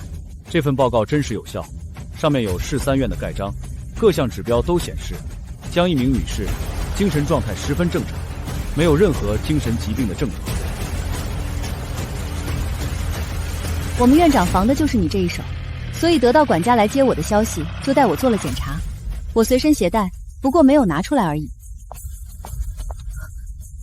这是什么时候的？你们再好好查查，就这么不负责任吗？江一鸣女士不符合精神病症状，我们从业数十年，这点经验还是有的。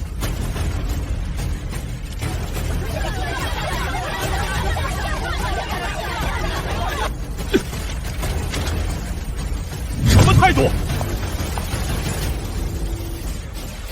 听到了吗？我女儿精神没问题，是个正常人，不但能继承江家和公司，还能告你诽谤。听见了吗？我可以告你诽谤。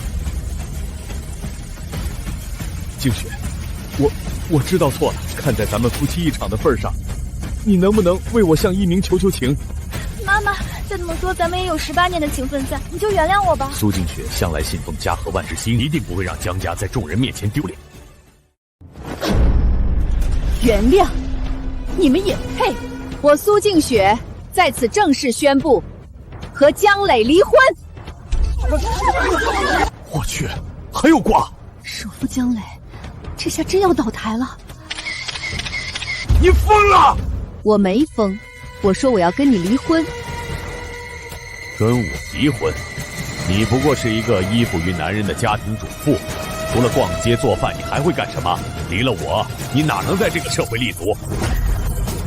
怎么？难道离了你，老娘就活不下去了？我有钱，我能带着我女儿周游世界，吃香喝辣。再说，我女儿这么厉害，以后指定前途无量。我跟你这种吸血鬼没什么可说的。赶紧把这份离婚协议签了。又是要股份，又是要房产，这跟让我净身出户有什么区别？这么些年，你算计我娘家的财产，也该还了。哦，对了，就算你不签，我也会起诉离婚，到时候一样要还给我。不如现在体面一些。该要的你们都要了，今天这出闹剧也该结束了吧？等一下，我们接到你偷税漏税、私自转移公司财产等一系列罪行的举报，跟我们走一趟吧。不是，这其中一定有误会。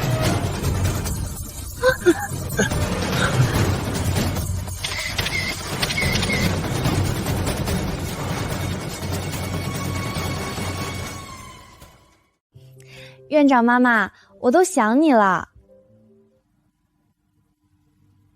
你个死丫头，还知道想我？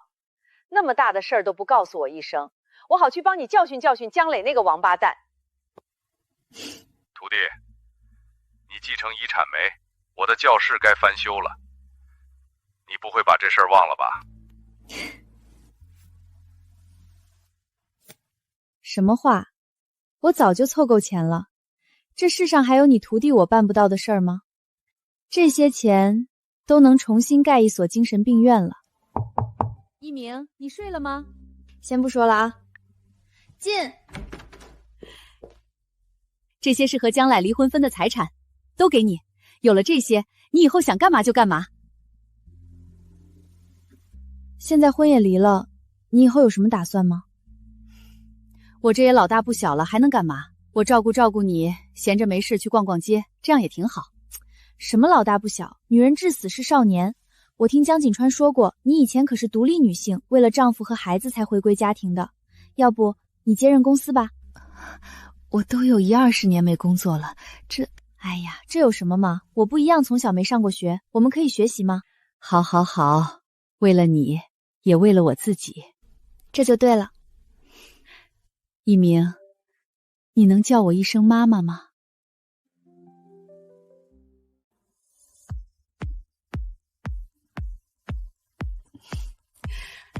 算了，等你彻底习惯有妈妈在身边，再叫也行。你呀，就是操心太多了。要不我带你去精神病院看看？这就不用了吧？有些事还是有必要的。你都看到了吧？住进这里的人，有的天生的精神不正常，有的是压力过大导致的，也有的是被丈夫、家长强行关进这里的。那你在这里这么多年，有没有害怕？我是被一个失去孩子的女人捡进去的，刚开始有些害怕，后来我发现其实很多人也很可怜，也很可爱，所以我就不害怕了。你怎么了？醒醒，妈！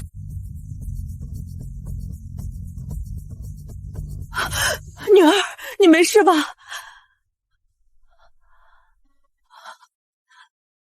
快快躺好，你替我挡了，我能有什么事儿？是一个刚来的病人砸的，我已经让护士训过他了。妈，喝水。一鸣，你叫我什么？妈妈。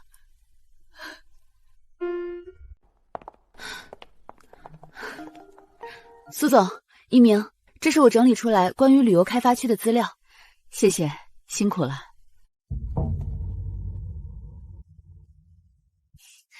是我该谢谢你们，当初你们没计较我的不懂事和小心眼，还资助我完成高中学业，同意我到公司实习。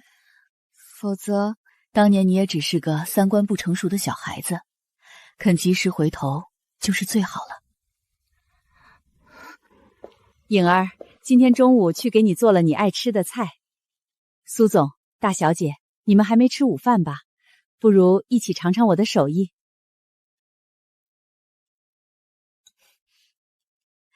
你的手艺还是这么好。苏总过誉了。妈，你也吃。哎，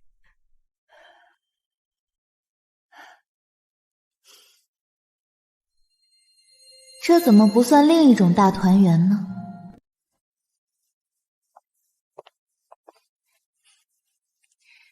你们俩想干嘛啊？妈妈，你会不会怪我害了大哥二哥？你大哥二哥能力确实有限，脾气也古怪，让他们磨练磨练自己也挺好。幸好我向你投诚的早，否则我也要被你赶出去。